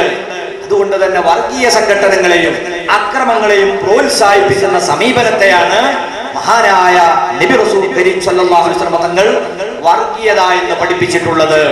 അതിനെ നമ്മൾ ശക്തമായി ഒന്നിച്ചു നിന്ന് എതിർത്തെങ്കിലേ ഈ രാജ്യത്ത് സമാധാനം നിലനിർത്താൻ നമുക്ക് സാധിക്കുകയുള്ളൂ. ഇനി നിങ്ങൾ ആലോചിച്ചു നോക്കൂ പ്രിയപ്പെട്ടവരെ, ഇന്ന് എല്ലാ വിഷയവും വർഗീയ കാഴ്ചപ്പാടുകൂടെയാണ്. ഒരു തൊഴിലാളിയെ ജോലിക്ക് വിളിക്കുമ്പോൾ അവിടെ എന്താ ചില ആളുകൾ ക്ലാസ് കൊടുക്കുന്നത്? അത് പരമാവധി നമ്മളെ പാർട്ടിയിൽ മെമ്പർഷിപ്പ് ഉള്ളവനല്ലാതെ നമ്മൾ ജോലിക്ക് വിളിക്കരുത്, നമ്മുടെ യൂണിയനിൽ അംഗത്വമില്ലാത്തവന് നമ്മൾ പണി കൊടുക്കരുത്, നമ്മുടെ മതത്തിൽ മെമ്പർഷിപ്പ് ഇല്ലാത്തവന് നമ്മൾ ജോലി കൊടുക്കരുത്. ഇങ്ങനെ ഓരോ പാർട്ടിക്കാരനും ഓരോ മതക്കാരനും പൊതുസമൂഹത്തിന്റെ ജീവിത നിലനിൽപ്പിന് ആവശ്യമുള്ള തൊഴിലെന്ന് പറയുന്ന വിഷയം അത് വർഗവും ജാതിയും പാർട്ടിയും നോക്കിയിട്ട് മാത്രമേ കൊടുക്കൂ എന്ന് തീരുമാനിക്കുന്നിടത്തേക്കുള്ള സങ്കുചിത ചിന്ത, ഇത് മാനവ സമൂഹത്തിന് ഗുണകരമാണോ അല്ലേ? നിങ്ങൾ വിചാരിക്കേണ്ട സമുദായ ബോധമില്ലാത്തത് കൊണ്ടാണ് ഞാനിത് പറയുന്നത് എന്ന്. സമുദായ ബോധമില്ലാത്തത് കൊണ്ടല്ല. ഞാൻ പറയട്ടെ, എന്റെ കുടുംബക്കാരനെ ഉയർത്തിക്കൊണ്ടുവരിക എന്നത് എന്റെ ബാധ്യതയാണ്. അത് ഞാൻ മറ്റുള്ള കുടുംബക്കാരെ എതിർക്കുന്നതിന്റെ ഭാഗമല്ല, അതെന്റെ ബാധ്യതയാണ്. എന്റെ കുടുംബത്തിലുള്ളവരെ പഠിപ്പിക്കണം, അവർക്ക് തൊഴിൽ വാങ്ങിക്കൊടുക്കണം, അതെന്റെ കടമയിൽപ്പെട്ടതാണ്. ഇതുപോലെ എന്റെ സമുദായത്തിലുള്ള ആളുകൾക്ക് നല്ല വിദ്യാഭ്യാസം കൊടുക്കുകയും അവരെ ഉയർത്തിക്കൊണ്ടുവരികയും ചെയ്യേണ്ടതും എന്റെ കടമയാണ്. അത് വർഗീയ പ്രവർത്തനമല്ല. അത് ഓരോ മതക്കാരനും അവരെ മതത്തിലുള്ളവരെ സമുദ്ധരിച്ചാൽ അത് ഈ നാട്ടിന്റെ പുരോഗതിക്ക് കാരണമാണ്. ഓരോ കുടുംബത്തിലുള്ളവനും അവന്റെ കുടുംബക്കാരെ ഉയർത്തിക്കൊണ്ടുവന്നാൽ അത് പൊതുസമൂഹത്തിന് ഗുണമാണ്. അതേ സമയത്ത് മറ്റൊരു സമൂഹം വളരരുത്, വേറൊരു കുടുംബത്തിലുള്ളവൻ ഉയരരുത് എന്ന് ചിന്തിക്കുമ്പോൾ മാത്രമാണ് അത് അപകടമാകുന്നത്. എന്നാൽ പൊതുസമൂഹത്തിന് എപ്പോഴും ആവശ്യമുള്ള ഭൗതികമായ കാര്യങ്ങളിൽ ഇങ്ങനെയുള്ള ഓരോ ചിന്താഗതി, എന്റെ സമുദായത്തിൽപ്പെട്ടവന് മാത്രമേ ഞാൻ ജോലി കൊടുക്കൂ, എന്റെ യൂണിയനിൽ മെമ്പർഷിപ്പ് ഉള്ളവനെ മാത്രമേ ഞാൻ പണിക്ക് വിളിക്കൂ, എന്റെ പാർട്ടിയിൽ അംഗത്വമുള്ളവനെ മാത്രമേ തൊഴിലിന് ക്ഷണിക്കൂ എന്ന് ഓരോരുത്തരും തീരുമാനിച്ചാൽ ഈ ലോകത്തിന്റെ അവസ്ഥ എന്താവും നിങ്ങൾ ആലോചിക്കണം. അതുകൊണ്ട് തന്നെ അല്ലാഹുവിന്റെ ഖുർആൻ പരിശുദ്ധമായ ഇസ്ലാമിന്റെ തത്വമായ എന്താ പഠിപ്പിച്ചത്? ഒരു തൊഴിലാളിയെ ജോലിക്ക് വിളിക്കുമ്പോൾ ഒരു മാനദണ്ഡം ഇസ്ലാം പഠിപ്പിച്ചിട്ടുണ്ട്. അതെന്താ? ഇന്ന ഖൈറ മൻ ഇസ്തഅജർതൽ ഖവിയുൽ അമീൻ. നീ തൊഴിലിന് വിളിക്കുന്ന ആൾ രണ്ട് യോഗ്യതയുള്ള ആളായിരിക്കണം. ഒന്നാമത്തത് എന്താ? അൽ ഖവിയ്യു. നീ ഏൽപ്പിക്കാൻ പോകുന്ന ആ ജോലി ചെയ്യാനുള്ള കായികപരമായ കഴിവും അറിവും അയാൾക്കുണ്ടായിരിക്കണം. നമുക്ക് കിട്ടേണ്ടത് ഒരു വാഹനം ഓടിക്കുന്ന ഒരാളെ. എന്നാ ഒന്നാമത്തെ ഷർത്ത് എന്താ? ഇവന് നല്ല രീതിയിൽ വണ്ടി ഓടിക്കാൻ കഴിയോ? ഇത് നമ്മൾ ആലോചിക്കണം. അതിനുള്ള ആഫിയത്ത് ഉണ്ടോ? ഒരു തെങ്ങുമക്കാരൻ ഒരാളെ കിട്ടണം. അവിടെയും ചിന്തിക്കേണ്ടത് തന്നെയാണ്, തെങ്ങുമൽ കയറാനുള്ള പണി ഇവൻ അറിയോ? അതിനുള്ള ആരോഗ്യം ഉണ്ടോ? ഉള്ളവനെ വിളിക്കണം. അല്ലാതെ അവിടെ നമ്മുടെ ആൾക്കാർക്ക് തന്നെ കിട്ടണല്ലോ. അപ്പോഴൊരു കുഞ്ഞമ്മത് വെറുതെ ഒരു ഓവാലത്തുമ്പോ കുത്തിരിക്കാം, നിങ്ങൾക്ക് പണിയൊന്നുമില്ലല്ലോടാ, ഒരു 10 തെങ്ങുണ്ടോ ഒന്ന് കയറി തന്നെ.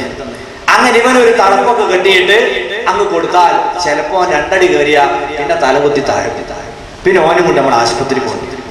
ഇനി അഥവാ എല്ലാവരോടും പറഞ്ഞു കയറണമെന്നൊക്കെ പറഞ്ഞാൽ ചിലപ്പോൾ കയറിയത് വരും. മണ്ടയിലെത്തിയാൽ പിന്നെ താഴേക്ക് ഇറങ്ങാൻ ഓന് കഴിഞ്ഞോളുന്നില്ല. തെങ്ങുമ്പോ കയറി ശീലമുള്ളവരൊക്കെ പറയുന്നത് കയറുന്നതിനേക്കാളാണ് ബുദ്ധിമുട്ട് എന്തിനാ ഇറങ്ങാനാണെന്നാണ്. ഇറങ്ങൽ പഠിച്ചിട്ടില്ലെങ്കിൽ ഇവിടെ ഒന്നും തോലുണ്ടാവില്ല, മാന്തള് പൊളിച്ചമായിരുണ്ടാവും. താഴെത്തുമ്പോഴേ അത് പഠിച്ച ആളായിരിക്കും. പിന്നെ ഓനെ കൊണ്ടുപോകാൻ ഇറക്കാൻ വേണ്ടി ഫയർഫോഴ്സിനെ കൊണ്ടുവന്ന് അവിടെ ഇതിനൊക്കെ പോകണം. ആദ്യം തന്നെ എന്താ? ഈ ജോലി അറിയുമെന്ന് നോക്കുക. എന്നാൽ ശ്രദ്ധേയമായ രണ്ടാമത്തെ ഒരു നിബന്ധന എന്ന് പറഞ്ഞിട്ടുണ്ട്. അതേതാ? അമീൻ, വിശ്വസ്തനായിരിക്കണം. ഒരു നല്ല ഡ്രൈവറുണ്ട്, നന്നായി പണി അറിയാം, പക്ഷെ ആള് വിശ്വസ്തനല്ല. ഇവനെ വീട്ടില് ഡ്രൈവറായി സ്വീകരിച്ചാൽ തന്റെ കുടുംബത്തെ ഇവൻ നശിപ്പിച്ചു കളയും. അതല്ലെങ്കിൽ തന്റെ വാഹനം അവൻ നശിപ്പിച്ചു കളയും. അവൻ കള്ളക്കണക്ക് പറഞ്ഞ് പണം വാങ്ങിയിട്ട് അവൻ പറ്റിച്ചു കളയും. ഈ രീതിയിൽ വിശ്വസ്തനല്ലാത്ത ഒരാൾ ഏത് മതത്തിൽപ്പെട്ടവനാണെങ്കിലും ജാതിയിൽപ്പെട്ടവനാണെങ്കിലും അവന് തൊഴിൽ കൊടുത്തുകൂടാ. നല്ല തെങ്ങുമ്പൽകാരി ശീലമുള്ളവനാണ്, പക്ഷേ തെങ്ങിന്റെ മുകളിലെത്തിയാൽ മുതലാളിയോട് വെറുപ്പുള്ള ഇവൻ വിളഞ്ഞതും വിളവാകാത്തതും ഒക്കെ വെട്ടി നശിപ്പിക്കുന്നവനാണ്. ഇവന് പണി കൊടുക്കാൻ പാടില്ല. ഇവന്റെ മതം നോക്കിയല്ല, ജാതി നോക്കിയല്ല, ഇവൻ എന്തിന്റെ പേരിലാണ് തൊഴിൽ നിഷേധിക്കപ്പെടുന്നത്? മാനവിക വിരുദ്ധനാണ്.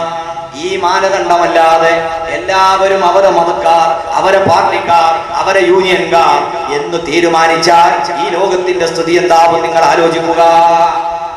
പുരോഗതി വരുമോ ഈ ലോകത്ത്? ഉണ്ടാവില്ല. പിന്നെ ഇപ്പൊ ചില ആളുകൾ എന്താ, ചെറുപ്പക്കാരൊക്കെ വിളിച്ചിട്ട് നമ്മൾ സാധനം വാങ്ങുമ്പോ പരമാവധി നമ്മളെ ആൾക്കാരെ പീടിയതേ വാങ്ങാവൂ. അങ്ങനെ ഒരു ചിന്താഗതി ഉണ്ടോ ഇസ്ലാമിന്? ഇല്ല. നോക്കൂ നിങ്ങൾ, മഹാനായ നബിയുനാ റസൂലുള്ളാഹി സ്വല്ലല്ലാഹു അലൈഹി വസല്ലം തങ്ങൾ ഈ ലോകത്തോട് വിട പറയുന്ന സമയത്ത് ഇമാം ബുഖാരി റിപ്പോർട്ട് ചെയ്ത ഹദീസിലുള്ളതാണ്. വകാന ദർഉഹു മർഹൂനതന ഇൻദ യഹൂദിയ്യ. അല്ലാഹുവിന്റെ ഹബീബിന്റെ പണയങ്കി ഒരു ജൂതന്റെ കടയിൽ പണയം വെച്ച രീതിയിലാണ് അവിടുന്ന് ഈ ലോകത്തോട് വിട വാങ്ങിയത്. എന്തിനാണ് അത് അവിടെ പണയം വെച്ചത്?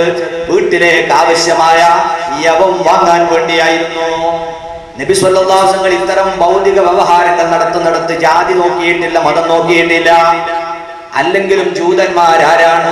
മുത്ത് നബി സല്ലല്ലാഹു അലൈഹി വസല്ലം തങ്ങളെ ഒന്നിലേറെ തവണ ചതിച്ചു കൊല്ലാൻ ശ്രമിച്ച സമുദായമാണ്. സന്നിഗ്ധ ഘട്ടത്തിൽ ഖന്തഖ് യുദ്ധം നടക്കുമ്പോൾ പിന്തുണ പിൻവലിച്ച് ശത്രുക്കളെ പക്ഷം ചേർന്ന സമുദായമാണ്. അന്നും ഇന്നും മുസ്ലിമീങ്ങളുടെ ഏറ്റവും വലിയ എതിരാളികളാണ്. എന്നിട്ട് പോലും ആ സമുദായവുമായി ഇത്തരം ഇടപാടുകൾ നടത്തുന്നതിനെ റസൂലുള്ളാഹി പൊതുവിൽ നിരോധിച്ചിട്ടില്ല. മറിച്ച് അവിടുന്ന് ഇടപാട് നടത്തി. കാരണം എന്താ?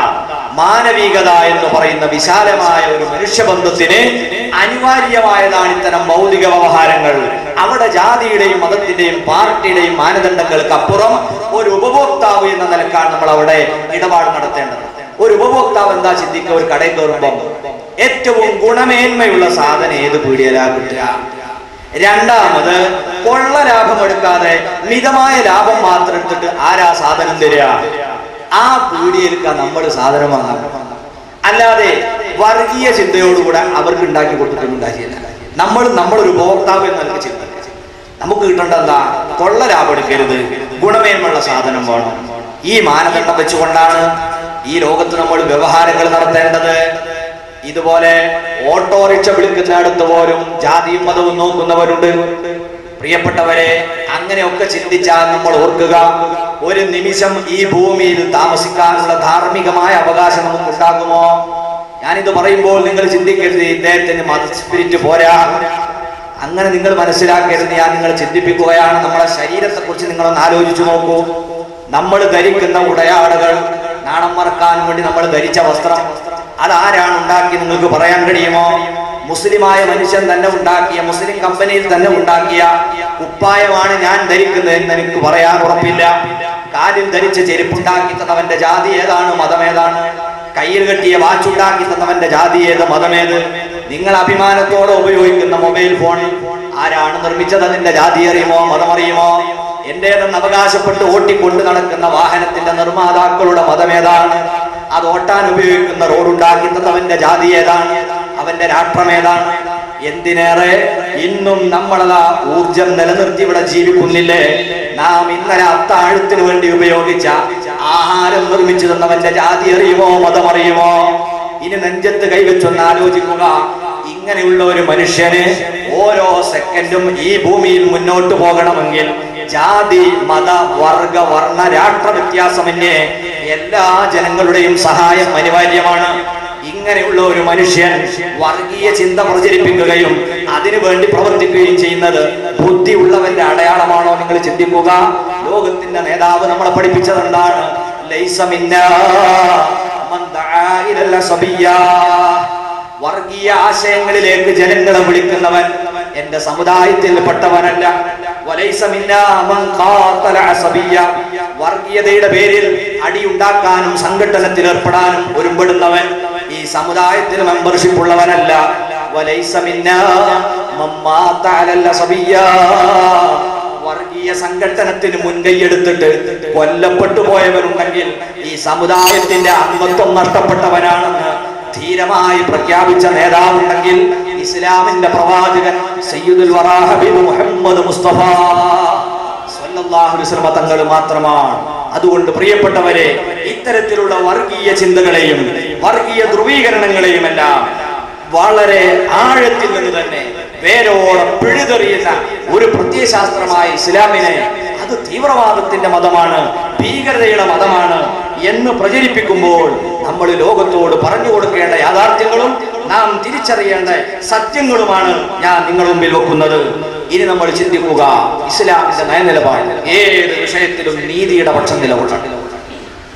അവിടെ പാർട്ടിയും ജാതവും മതം എന്നതിന്റെ ഒക്കെ അപ്പുറത്തേക്ക് നീതി അതെവിടെയാണുള്ളതെന്നാണ് ചിന്തിക്കേണ്ടത്. അല്ലാഹു നമ്മളെ വിളിക്കുന്നു, യാ അയ്യുഹല്ലദീന ആമനൂ, ഓ സത്യവിശ്വാസികളെ, എന്നെ വിശ്വസിച്ച മുഅ്മിനീങ്ങളെ. അല്ലാഹു എന്താ നമ്മോട് വിളിച്ചു പറയുന്നത്? കൂനൂ ഖവ്വാമീന ലില്ലാഹി ശുഹദാഅ ബിൽ ഖിസ്ത്. നിങ്ങൾ അല്ലാഹുവിന്റെ ദീനിന്റെ സത്യസാക്ഷികളാകുക. എങ്ങനെയാണ്? ബിൽ ഖിസ്ത്, നീതിയുടെ പക്ഷം നിലകൊണ്ടുകൊണ്ടാണ് നിങ്ങൾ ദീനിന്റെ സത്യസാക്ഷികളാകേണ്ടത്. ന്യായം ആരുടെ കൂടെ, നീതി ആരുടെ കൂടെ? ഇവിടെ നിലകൊണ്ടുകൊണ്ടാണ് നിങ്ങൾ സത്യസാക്ഷികളാകേണ്ടത്. നോക്കൂ, നിങ്ങൾ മഹാനായ സയ്യിദുന ഉമറുൽ ഫാറൂഖ് റളിയല്ലാഹു തആല അൻഹു തങ്ങൾ ഭരണം നടത്തുന്ന കാലഘട്ടം, മഹാനായ അലി ഇബ്നു അബീ ത്വാലിബ് റളിയല്ലാഹു അൻഹു ഭരണം നടത്തുന്ന കാലഘട്ടം, അലി റളിയല്ലാഹു അൻഹുവിന്റെ പ്രസിദ്ധമായ വാള് അത് നഷ്ടപ്പെട്ടു പോയി. അത് സ്വഹാബാക്കൾക്കിടയിലുണ്ടായ ചെറിയ ഒരു പ്രശ്നത്തിന്റെ പേരിലുള്ള യാത്രയിലാണ് ആ വാള് നഷ്ടപ്പെട്ടു പോയത്. എന്നാൽ പിന്നീട് അതാ മദീനയിലെ ഒരു ജൂതനായ ചെറുപ്പക്കാരന്റെ കയ്യിൽ അലി ഇബ്നു അബീ ത്വാലിബ് തങ്ങളുടെ വാള് കാണപ്പെട്ടു. അലി റളിയല്ലാഹു അൻഹു വാദിച്ചു, അദ്ദേഹം അന്ന് ഇസ്ലാമിക രാജ്യത്തിന്റെ ഖലീഫയാണ്, അന്നത്തെ പ്രസിഡന്റാണ്. മഹാനവറുകളതാ എന്തു ചെയ്തു? എന്റെ വാള് എന്റെ ശത്രുപക്ഷത്തുള്ള ഒരു മനുഷ്യന്റെ കയ്യിൽ കണ്ടപ്പോൾ അത് പിടിച്ചു വാങ്ങിയില്ല. നിയമവും നീതിയും അനുസരിച്ച് വിഷയത്തിൽ ഇടപെടാൻ പാടുള്ളൂ. അത് പ്രസിഡന്റ് ആണെങ്കിലും പ്രധാനമന്ത്രിയാണെങ്കിലും ഇത് ലോകത്തെ പഠിപ്പിച്ചുകൊണ്ട് അന്നത്തെ ചീഫ് ജഡ്ജിയായ മഹാനായ ഖാദി ഇബ്നു ശുറൈഹ് റളിയല്ലാഹു അൻഹു അദ്ദേഹത്തിന്റെ സമീപത്ത് കേസ് കൊടുക്കുകയാണ്. ഖാദി ശുറൈഹ് റളിയല്ലാഹു അൻഹു എന്ത് ചെയ്തു? കേസ് ക്ഷണിച്ചു. മഹാനായ ഖലീഫയോട് ചോദിച്ചു, നിങ്ങളുടെ വാളാണ് ഈ ജൂത ചെറുപ്പക്കാരന്റെ കയ്യിലുള്ളതെന്ന് നിങ്ങൾ വാദിക്കുന്നു.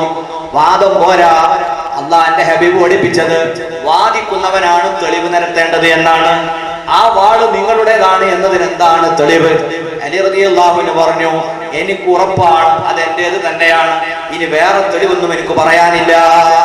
മഹാനായ ഖാദി ശുറൈഹ് തങ്ങൾ അതാ ഉടനെ തന്നെ വിധി പറയുന്നു, ഇവിടെ ആരുടെ കയ്യിലാണോ മുതലുള്ളത് കൈവകാശാവകാശം എന്നതിനാണ് മുൻഗണന കൊടുക്കേണ്ടത്. അതുകൊണ്ട് ഞാൻ വിധിക്കുന്നു, ഈ വാള് ജൂതന് അവകാശപ്പെട്ടതാണ്. ഇതങ്ങ് കേട്ടപ്പം ജൂതൻ എന്ത് ചെയ്തു? അദ്ദേഹം ചിന്തിച്ചു, സുബ്ഹാനല്ലാഹ്, ഇതെന്തൊരു മതമാണ്, ഇതെന്തൊരു നീതിയാണ്. അദ്ദേഹം ഉടനെ തന്നെ അതാ അവിടെ വെച്ച് പ്രഖ്യാപിക്കുന്നു, ഓ ഖാദി അവറുകളെ, നിങ്ങളുടെ ഈ തീരുമാനം ഇത് അമ്പിയാക്കളെ തീരുമാനമാണ്, ഇത് അമ്പിയാക്കളെ തീരുമാനമാണ്. ഇത്ര നീതിയോടെ ഒരു സാധാരണ മനുഷ്യന് തീരുമാനമെടുക്കാൻ കഴിയൂല. ഒരു രാജ്യത്തിന്റെ ഖലീഫക്കെതിരെ സാധാരണക്കാരനും ഈ ഖലീഫയെ എതിർക്കുന്ന മതക്കാരനുമായ എനിക്ക് അനുകൂലമായ ഒരു വിധി പറയാൻ കഴിയണമെങ്കിൽ ഇത് അമ്പിയാക്കളുടെ പ്രവാചകന്മാരുടെ ശൈലിയാണ് എന്ന് പറഞ്ഞപ്പോ ഖാദി ശുറൈഹ് തങ്ങൾ പറഞ്ഞു, അതെ, ഇത് പ്രവാചകൻ പഠിപ്പിച്ച വിധിയാണ്. ഒട്ടും താമസിച്ചില്ല, ആ ജൂത ചെറുപ്പക്കാരനതാ അശ്ഹദു അല്ലാ ഇലാഹ ഇല്ലല്ലാഹു വ അശ്ഹദു അന്ന മുഹമ്മദർ റസൂലുള്ളാഹ് ദീനുൽ ഇസ്ലാമിലേക്ക് കൊണ്ടുവരിക. ഇതാണ് കൂനൂ, നിങ്ങളാവണം ഖവ്വാമീന ലില്ലാഹി ശുഹദാ ബിൽ ഖിസ്ത്, ദീനിന്റെ സത്യസാക്ഷികൾ, നീതിയുടെ പക്ഷത്ത് നിന്നുകൊണ്ട് നിങ്ങളായി തീരണം. എന്നിട്ട് അല്ലാഹു പറയുന്നു, വലാ യജ്രിമന്നകും ശനആനു ഖൗമിൻ, ഒരിക്കലും ഒരു ജനവിഭാഗത്തോടുള്ള എതിർപ്പുകൾ, പ്രത്യയശാസ്ത്രപരമോ അല്ലാത്ത വിധത്തിലോ ഉള്ള വിയോജിപ്പുകൾ അവർക്കെതിരെ അനീതി പ്രവർത്തിക്കാൻ കാരണമായി പോകരുത്. ഇഗ്ദിലൂ, നിങ്ങൾ നീതിയോടൊപ്പം ചേരുക. ഹുവ അഖറബു ലിത്തഖ്വാ, അതാണ് ദൈവഭക്തിയോട് ഏറ്റവും അടുത്തത്. നീതിയും ന്യായം, അല്ലാതെ വർഗീയതയും പക്ഷപാതിത്വവും ഇതല്ല ഒരു മനുഷ്യൻ ഉണ്ടാകേണ്ടത്. ഇങ്ങനെ പഠിപ്പിച്ച പവിത്രമായ പട്ടുപോലെയുള്ള ഒരു മതത്തെയാണ് പാശ്ചാത്യർ ഭീകരത, തീവ്രവാദം എന്നാരോപിച്ചു കൊണ്ടിരിക്കുന്നത്. ഇതെന്തിനു വേണ്ടിയാണ്? ഞാൻ ആദ്യം പറഞ്ഞു, ഒരാൾക്കെതിരെ ആരോപണം ഉന്നയിച്ചതിന് ശേഷമല്ലാതെ അയാൾക്കെതിരെ അടിക്കാൻ ഇറങ്ങിയാൽ പൊതുസമൂഹത്തിന്റെ പിന്തുണ കിട്ടൂല. അതിനുവേണ്ടി ആരോപണം, അതില്ലാത്തതും ഉള്ളതും എല്ലാം പറഞ്ഞ് ആരോപിക്കുന്നു. പണ്ടൊരു കഥ പറയാറുണ്ട്, കാട്ടിലൊരു സിംഹം ഉണ്ടായി. ഈ സിംഹത്തിന് വിശന്നു. അങ്ങനെ സിംഹത്തിന് വിശപ്പടക്കാൻ കഴിയാതെ അങ്ങനെ ഇറങ്ങി നടക്കുകയാണ്, എന്തെങ്കിലും ഇര കിട്ടുമോ? അങ്ങനെ നോക്കുമ്പോൾ ഒരു അരുവിയുടെ ചാരത്തൊരു ചെറിയ ആട്ടും കുഞ്ഞിങ്ങനെ വെള്ളം കുടിച്ചുകൊണ്ടിരിക്കുക. അപ്പൊ ഈ സിംഹം വന്നിട്ട് പറഞ്ഞു, ആ നിൽക്കണം. സിംഹം എന്ന് പറഞ്ഞാൽ കാട്ടിലെ രാജാവാണ്, രാജാവിന് വഹിച്ചാല് ഭക്ഷണം കഴിക്കണ്ടേ. അപ്പൊ മൂപ്പര് പറഞ്ഞു, നിൽക്കണം, ഞാൻ നിന്നെ 6 മാസമായി തെരഞ്ഞു നടക്കുക. ഈ കാട്ടിലുടനീളം എനിക്കെതിരെ 6 മാസമായി നീ അപവാദ പ്രചരണം നടത്തിക്കൊണ്ടിരിക്കുകയാണ്. അതുകൊണ്ട് നിന്നെ പ്രജയാണെന്നൊന്നും ഞാൻ പരിഗണിക്കൂല, ഒന്ന് തിന്നാൻ പോവാണ്. അപ്പൊ ആട് കരഞ്ഞുകൊണ്ട് പറഞ്ഞു, ആട്ടുംകുട്ടി, ഏമാനെ, നിങ്ങളാ പറഞ്ഞതും തീർത്തും തെറ്റാണ്. ഈ ഉള്ളവൻ 6 മാസമായി നിങ്ങൾക്കെതിരെ ആരോപണം ഉന്നയിച്ച് നടക്കുന്നു എന്ന് പറഞ്ഞത് ശരിയല്ല. കാരണം ഞാൻ ജനിച്ചിട്ട് തന്നെ 3 മാസേ ആയിട്ടുള്ളൂ. സർട്ടിഫിക്കറ്റ് ഹാജരാക്കി. പക്ഷേ ഈ ആളെന്താ മറുപടി പറഞ്ഞത്? എന്നാൽ എന്റെ തള്ള അതിന്റെ മുമ്പ് തുടങ്ങിയിട്ടുണ്ട്, അതുകൊണ്ട് എന്നെ തിന്നാണ്. മൂപ്പർക്ക് ഇപ്പൊ എന്തേ ലക്ഷ്യമുള്ളൂ? ഇതിനെ ഇരയാക്കണം. അതിനുവേണ്ടി എന്തെങ്കിലും ഒരു ആരോപണം പറയണം.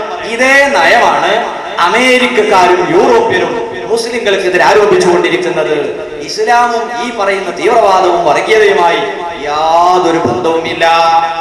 അതുകൊണ്ട് തന്നെ പ്രിയപ്പെട്ട മുഅ്മിനീങ്ങളെ നമ്മൾ ചിന്തിക്കണം. ഇവിടെയാണ് ബദർ എന്ന് പറയുന്ന ഇസ്ലാമിന്റെ ആദ്യത്തെ ധർമ്മസമരം. അത് നമുക്ക് ധാരാളം പാഠം നൽകുന്നത്. ഒന്നാമതായി ഇസ്ലാമിലെ ജിഹാദ്. ആ ജിഹാദ് എന്നത് ഇന്ന് ലോകത്ത് വല്ലാതെ തെറ്റിദ്ധരിപ്പിക്കപ്പെട്ടിട്ടുണ്ട്. എന്തിനാണ് ജിഹാദ് എന്ന് പറയാ?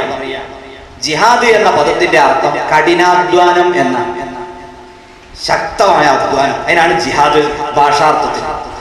ഇസ്ലാമിക സാങ്കേതിക അർത്ഥത്തിൽ ജിഹാദ് എന്ന് പറഞ്ഞാലോ അൽ ജിഹാദ് എന്ന് പറഞ്ഞാൽ ഈ സമാധാനത്തിന്റെ സന്ദേശമാകുന്ന മതം അത് ഓരോ മുസ്ലിമിനും ഒറ്റക്ക് കെട്ടിപ്പൂട്ടി സൂക്ഷിച്ചു വെക്കാൻ വേണ്ടി അള്ളാഹ് തന്നതല്ല. പിന്നെയോ ഈ ലോകത്തെ സർവ്വ മനുഷ്യർക്കും വേണ്ടി അള്ളാഹു പ്രവാചകനിലൂടെ പഠിപ്പിച്ച മതമാണ് ഇസ്ലാം. ഇത് മറ്റുള്ളവർക്ക് എത്തിച്ചു കൊടുക്കാൻ വേണ്ടിയുള്ള കഠിനാധ്വാനത്തെയാണ് ഇസ്ലാമിന്റെ സാങ്കേതിക ഭാഷയിൽ ജിഹാദ് എന്ന് പറയുന്നത്. അല്ലാതെ വാളെടുക്കാൻ വെട്ടുക ഇതാണോ ജിഹാദ്? അല്ല. ഈ സമാധാനത്തിന്റെ മതം ഇത് എല്ലാ ജനങ്ങളിലേക്കും എത്തിച്ചു കൊടുക്കാൻ ഓരോ മുസ്ലിമും തന്നാലാകുന്ന കഠിനാധ്വാനം ചെയ്തുകൊണ്ടിരിക്കണം. അല്ലാഹുവിന്റെ ഖുർആൻ നമ്മളെ പഠിപ്പിച്ചു, ഇന്നമൽ മുഅ്മിനൂനല്ലദീന ആമനൂ ബില്ലാഹി വറസൂലിഹി. ആർക്കാണ് വിശ്വാസി എന്ന് പറയുക? ആരാണ് യഥാർത്ഥ സത്യവിശ്വാസി? അല്ലദീന ആമനൂ ബില്ലാഹി വറസൂലിഹി, അവർ അല്ലാഹുവിലും അവന്റെ പ്രവാചകനിലും ഉറച്ചു വിശ്വസിക്കുന്നവരാണ്. അങ്ങനെ വിശ്വസിച്ചിട്ട് പിന്നെ അതാ സുമ്മലം യർതാബൂ, പിന്നെ അവർക്ക് അങ്ങോട്ടും ഇങ്ങോട്ടും സംശയമില്ല. അതാണോ ശരി, ഇതാണോ ശരി, കുറച്ച് അതിലുണ്ട്, കുറച്ച് ഇതിലുണ്ട്. ആദ്യം മുഅ്മിനായ മനുഷ്യൻ അവസാനിപ്പിക്കേണ്ടത് ഈ സംശയത്തിന്റെ ഇടയാട്ടത്തിന്റെ ലക്ഷണങ്ങളാണ്. അത് കാപട്യമുള്ളവന്റെ അടയാളമാണ്. അല്ലാഹു നമ്മളെ കാത്തുരക്ഷിക്കുമാറാകട്ടെ. ഇസ്ലാം എന്ന പവിത്രമായ ആ ദീനിന്റെ ശരിയായ മുഖം അത് അഹ്ലുസ് സുന്നത്തി വൽ ജമാഅയാണ്. അഥവാ തിരുനബി സ്വല്ലല്ലാഹു അലൈഹി വസല്ലം തങ്ങളുടെയും അവിടുത്തെ ശിഷ്യന്മാരായ സ്വഹാബത്തിന്റെയും മാർഗമാണ് അഹ്ലുസ് സുന്ന വൽ ജമാഅ. അതിൽ ഉറച്ച വിശ്വാസം നമുക്കുണ്ടായിരിക്കണം. അത് തന്നെയാണോ ശരി? അപ്പുറത്തും ശരിയില്ലേ, ഇപ്പുറത്തും ശരിയില്ലേ? ഈ നിലക്ക് അങ്ങോട്ടും ഇങ്ങോട്ടും ഇടയാട്ടം ഹൃദയത്തിലുള്ളവന് മരിക്കുവോളം ഉറപ്പുണ്ടാവൂല. ഇന്നല്ലെങ്കിൽ നാളെ പുതിയ പുതിയ സംശയങ്ങളുമായി അവൻ വല്ലാത്തൊരു കെട്ടുകുടുക്കിന്റെ ലോകത്തേക്കാണ് പോകുക. സാധാരണക്കാരെ സംബന്ധിച്ചിടത്തോളം ആയത്തിൽ എന്താണുള്ളത്, ഹദീസിൽ എന്താണുള്ളത്, പ്രമാണങ്ങളിൽ എന്താണുള്ളത്, ഈ ചോദ്യം പ്രസക്തമല്ല. ഏതുപോലെയാണ് ഒരു ഡോക്ടർ നമ്മൾ സമീപിച്ച് അദ്ദേഹത്തോട് രോഗവിവരം പറഞ്ഞാൽ അദ്ദേഹം എന്ത് ചെയ്യും? ഒരു മരുന്ന് എഴുതി. നമ്മളെന്താ ചെയ്യല്? ഈ മരുന്ന് ഏത് കിതാബിലുള്ളത്, ഏത് കോളേജിൽ നിങ്ങൾ പഠിച്ചത്, അതിന്റെ പ്രമാണം എന്താ? ഇത് ചോദിച്ചാൽ ഈ ഡോക്ടർ എന്താ പിന്നെ കുറിപ്പ് കൊടുക്കല്? അന്നവിടെല്ല ചികിത്സയുണ്ട്, കുതിരട്ടത്തേക്കാ പോണ്ടത് അല്ലേ? ഇതേ രീതിയാണ് പ്രിയപ്പെട്ടവർ. അലിഫും ബാവും പഠിക്കാത്ത ആൾക്കാര് ആയത്തിലുണ്ടോ, ഹദീസിലുണ്ടോ, അവിടെ ഉണ്ടോ, ഇവിടെ ഉണ്ടോ, എന്നാലേ മരിക്കണ വരെ ഇവൻ ഈ ചോദ്യം തുടരും. അവന്റെ കൽബിൽ ഉറപ്പുണ്ടാവില്ല. ഈമാനുള്ളവന്റെ ലക്ഷണം അല്ലാഹു പറയുന്നത് സുമ്മലം യർതാബൂ. എന്താണ് ഇങ്ങനെ പറയാൻ കാരണം? അപ്പൊ ഇസ്ലാമിലെ തെളിവൊന്നും പഠിക്കണ്ടേ? പഠിക്കണം, പഠിക്കേണ്ടവർ പഠിക്കണം. അല്ലാത്തവൻ പഠിക്കാൻ ഇറങ്ങിയാൽ നീന്തമറിയാത്തവൻ നീന്താനിറങ്ങിയതുപോലെയാണ്. അവൻ മുങ്ങിച്ചാവുകയാണ് ചെയ്യുക. അതിന് ചില ക്രമങ്ങളുണ്ട്, ചില ഘട്ടങ്ങളുണ്ട്.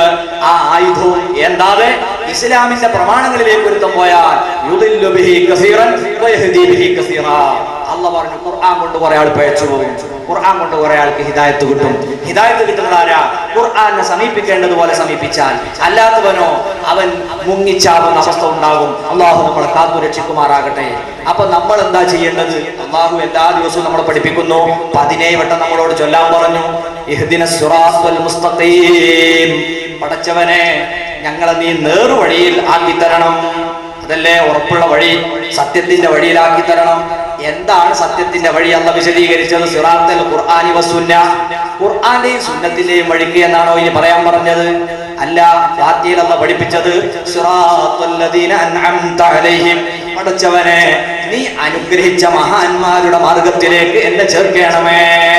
ഇതാ നമ്മൾ പറയേണ്ടത്. മഹാന്മാരെ മാർഗം അത് ഖുർആന്റെ വഴിയാണ്, അത് ഹദീസിന്റെ വഴിയാണ്, അതിൽ തർക്കമില്ല.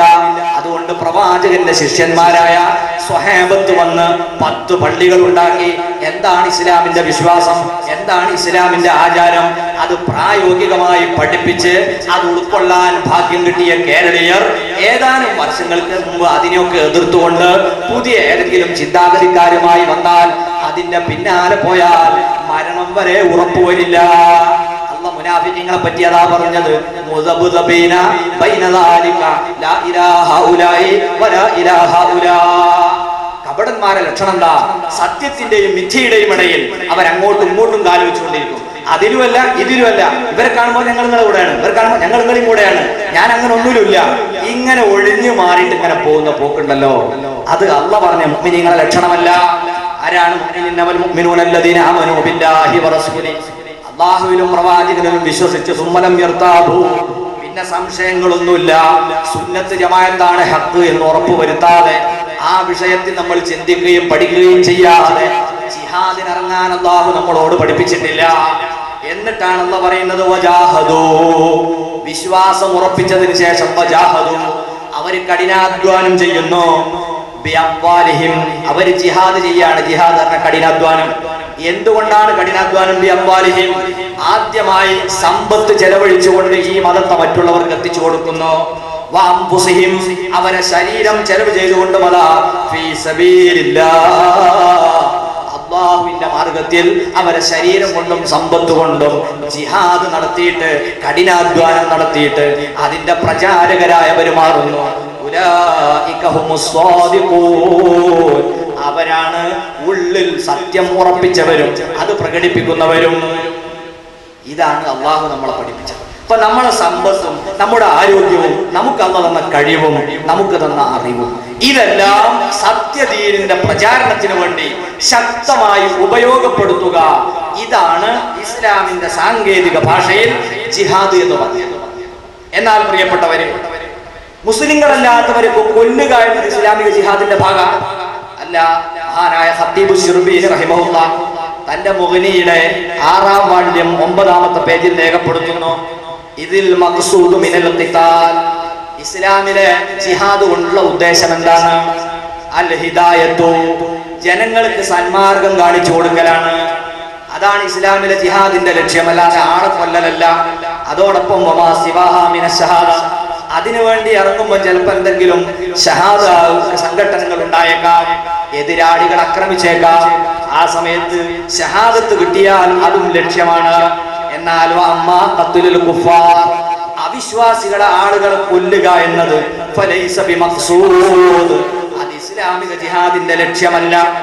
എത്രത്തോളം ഹത്താലോ അംകനൽ ഹിദായത്തു ബിഇഖാമത്തിദ് ദലീൽ, ഇസ്ലാമിനെ വളരെ സുന്ദരമായി പരിചയപ്പെടുത്തി ജനങ്ങൾക്ക് എത്തിച്ചു കൊടുക്കാനുള്ള സൗകര്യമുണ്ട്. ബിഗൈരി ജിഹാദി, അവിടെ സംഘടന ആവശ്യമില്ലാത്ത വിധം തന്നെ എത്തിച്ചു കൊടുക്കാൻ കഴിവുണ്ടെങ്കിൽ കാന ഔലാ മിനൽ ജിഹാദ്, ആ മാർഗത്തിലൂടെയാണ് അവിടെ ജിഹാദ് നടത്തേണ്ടത്.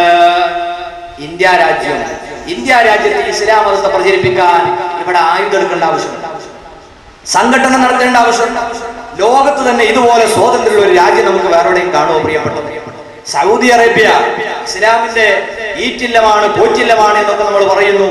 അല്ലാഹു ആ നാട് അത് പരിശുദ്ധമായ സുന്നത്തി ജമാഅത്തിന്റെ നാടായി അല്ലാഹു തആല തന്നെ നിലനിർത്തി തരുമാറാകട്ടെ. ആ നാടിന്റെ ചരിത്രമൊക്കെ ഇൻഷാ അല്ലാഹ് നമുക്ക് അവസാന ദിവസം പറയുന്നുണ്ട്. നമ്മൾ ചിന്തിക്കണം എന്താ സംഭവിച്ചുകൊണ്ടിരിക്കുന്നത്. അവിടെ പോയി നിങ്ങൾ ഇസ്ലാമിനെ പറ്റി ഒന്ന് പ്രസംഗിച്ചു നോക്കൂ. വേറെ ഒന്നും പറയണ്ട, തീവ്രവാദം, വർഗീയതയും ഭരണകൂടത്തിനെതിരെ ഒന്നും പറയണ്ട.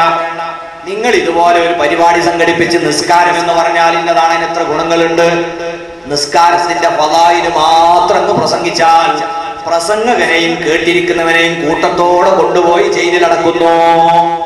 ഇതാണ് സൗദിയിലെ സ്വാതന്ത്ര്യം. അതേ സമയത്ത് ഇന്ത്യയുടെ തലസ്ഥാന നഗരിയിലെ ചെങ്കോട്ടയുടെ ഉള്ളിൽ കയറിയിരുന്ന മൗലിദ് ചൊല്ലിയവനാണ് ഞാൻ. അവിടെ ചെന്ന് മൗലൂദ് ഓതിയാൽ പ്രശ്നമില്ല, അവിടെ ചെന്ന് ഖുർആൻ ഓതിയാൽ പ്രശ്നമില്ല, അവിടെ നിന്ന് പ്രസംഗിച്ചാൽ പ്രശ്നമില്ല. പ്രിയപ്പെട്ടവരെ, നിങ്ങൾ ആലോചിച്ചു നോക്കൂ, ഈ രാജ്യവും മറ്റ് രാജ്യങ്ങളും തമ്മിലുള്ള വ്യത്യാസമാണ്. ഇസ്ലാമിനെ കുറിച്ച് പരിചയപ്പെടുത്താനും പ്രസംഗിക്കാനും എഴുതാനും ഇത്ര സ്വാതന്ത്ര്യമുള്ള ഒരു രാജ്യത്ത് നമ്മൾ ഒരിക്കലും സംഘടനത്തിന്റെ വഴി സ്വീകരിക്കുക എന്നത് ഇസ്ലാമിക ദൃഷ്ട്യാ കടുത്ത തെറ്റാണ്. അത് ഇസ്ലാമിന്റെ ജിഹാദിന്റെ ഭാഗമേ അല്ല. ഓരോ സന്ദർഭങ്ങളിൽ ഇറങ്ങിയ ഓരോ ആയത്തിന്റെയും പശ്ചാത്തലം മനസ്സിലായവർക്ക് ആ ആയത്തിന്റെ ശരിയായ വിശദീകരണവും വ്യാഖ്യാനവും അറിയൂ. അതുകൊണ്ടാണ് അഹ്ലുസുന്നത്തി വൽ ജമാഅ പറയുന്നത്, മഹാന്മാരായ ഇമാമീങ്ങളുടെ വിശദീകരണത്തിന് അനുസൃതമായല്ലാതെ ഖുർആൻ പഠിച്ചുകൂടാ, അല്ലെങ്കിലാണ് ഈ അബദ്ധം വരുന്നത്. ഇന്ന് ഖുർആനിന്റെ പേരിൽ പ്രചരിപ്പിക്കപ്പെടുന്ന ജിഹാദി നയങ്ങൾ ഉൾപ്പെടെയുള്ള സർവ്വ അബദ്ധങ്ങളുടെയും ഉത്ഭവം ആധുനിക പരിഭാഷകളിൽ നിന്നാണ്. അടർത്തിയെടുത്തിട്ട് ഓരോ ആയത്തും എപ്പോ ഇറങ്ങി, എന്തിനിറങ്ങി, ഏത് സാഹചര്യത്തിൽ, ഇതൊന്നും പരിശോധിക്കാതെ ഇറങ്ങൂ, വെട്ടു, അടിക്കൂ, കൊല്ലൂ, ഇതാണ് ഖുർആന്റെ പ്രഖ്യാപനം എന്ന് എതിരാളികളും പ്രചരിപ്പിക്കുന്നു. വർഗീയ ചിന്ത പ്രചരിപ്പിക്കുന്നവർ അകത്തു നിന്നും പ്രചരിപ്പിക്കുന്നു. ഇവിടെ നമ്മൾ സത്യം മനസ്സിലാക്കണം പ്രിയപ്പെട്ടവരെ. ഇസ്ലാം പഠിപ്പിച്ച സായുധ പ്രതിരോധം എന്ന് പറയുന്നത് ഒന്നാമതായ അതിന്റെ നിബന്ധന അത് ആര് നടത്തേണ്ടതാണ്? ഒരു ഘട്ടത്തിലും സിവിലിയന്മാർ ആയുധമെടുത്ത് പ്രതിരോധിക്കുക എന്നത് ഇസ്ലാം സമ്മതിക്കുന്നില്ല. എന്നാൽ പെട്ടെന്നുണ്ടാകുന്ന അത് പ്രകൃതിപരമായ ഒരു പ്രതിരോധം. അത് ആർക്കും ഉള്ളത്. ഒരു ഉറുമ്പ് നിങ്ങൾ ചവിട്ടി നോക്കി, മൂപ്പര് കാര്യമായിട്ട് തിരിച്ചു കടിക്കും. പാമ്പിനെ ചട്ടിയ പാമ്പ് കടിക്കും. പോത്തിന് നമ്മൾ ശല്യം ചെയ്താൽ അത് കുത്തും. ഇത് പ്രകൃതിപരമായി ചെറിയ പ്രാണികൾക്ക് വരെ അല്ല കൊടുത്തതാണ് ഒരു പ്രതിരോധം. ഇതിനെ ആരും വിമർശിക്കൂല. ഒരുത്തം വന്ന് നിങ്ങളങ്ങ് തല്ല തിരിച്ചു രണ്ടെണ്ണം കൂടെ കൊടുക്കൂലേ? അത് തെറ്റായിപ്പോയി ആരെങ്കിലും പറയോ? അത് ഇസ്ലാമിക നിയമപ്രകാരവും നമ്മളെ രാജ്യത്തിന്റെ നിയമപ്രകാരവും നമ്മൾ ഒരുത്തൻ കൊല്ലാൻ വേണ്ടി കത്തിയെടുത്ത് വന്നു, അവൻ നമ്മളെ കുത്തുകയാണ്. ആ കത്തി വാങ്ങി തിരിച്ച് നമ്മൾ അവനങ്ങോട്ട് കുത്തി, അവൻ മരിച്ചുപോയാൽ ഇവിടത്തെ നിയമം അനുസരിച്ച് ഇത് തെളിയിക്കാൻ കഴിഞ്ഞാൽ ഇവിടത്തെ നിയമം അനുസരിച്ചും ഇസ്ലാമിക നിയമം അനുസരിച്ചും നമ്മൾ കുറ്റക്കാരല്ല. ജീവൻ രക്ഷിക്കാൻ വേണ്ടിയുള്ള പ്രതിരോധം ഇത് മതവും രാഷ്ട്രവും അംഗീകരിക്കുന്നതാണ്. എന്നാൽ ഇതിനു വേണ്ടി സിവിലിയന്മാരുടെ കൂട്ടായ്മയുണ്ടാക്കി ഓരോ പ്രദേശത്തുകാരും ബോംബ് നിർമ്മിച്ച് ആയുധം മൂർച്ച കൂട്ടി അവരെ രാഷ്ട്രീയക്കാരുടെ സംരക്ഷണത്തിന് വേണ്ടി അവരെ സമുദായത്തിന്റെ സുരക്ഷയ്ക്ക് വേണ്ടി ആയുധങ്ങളുടെ കാവലൊരുക്കുക എന്നത് ഒരു മതവും അംഗീകരിക്കുന്നില്ല, ഒരു രാഷ്ട്രവും അംഗീകരിക്കുന്നില്ല.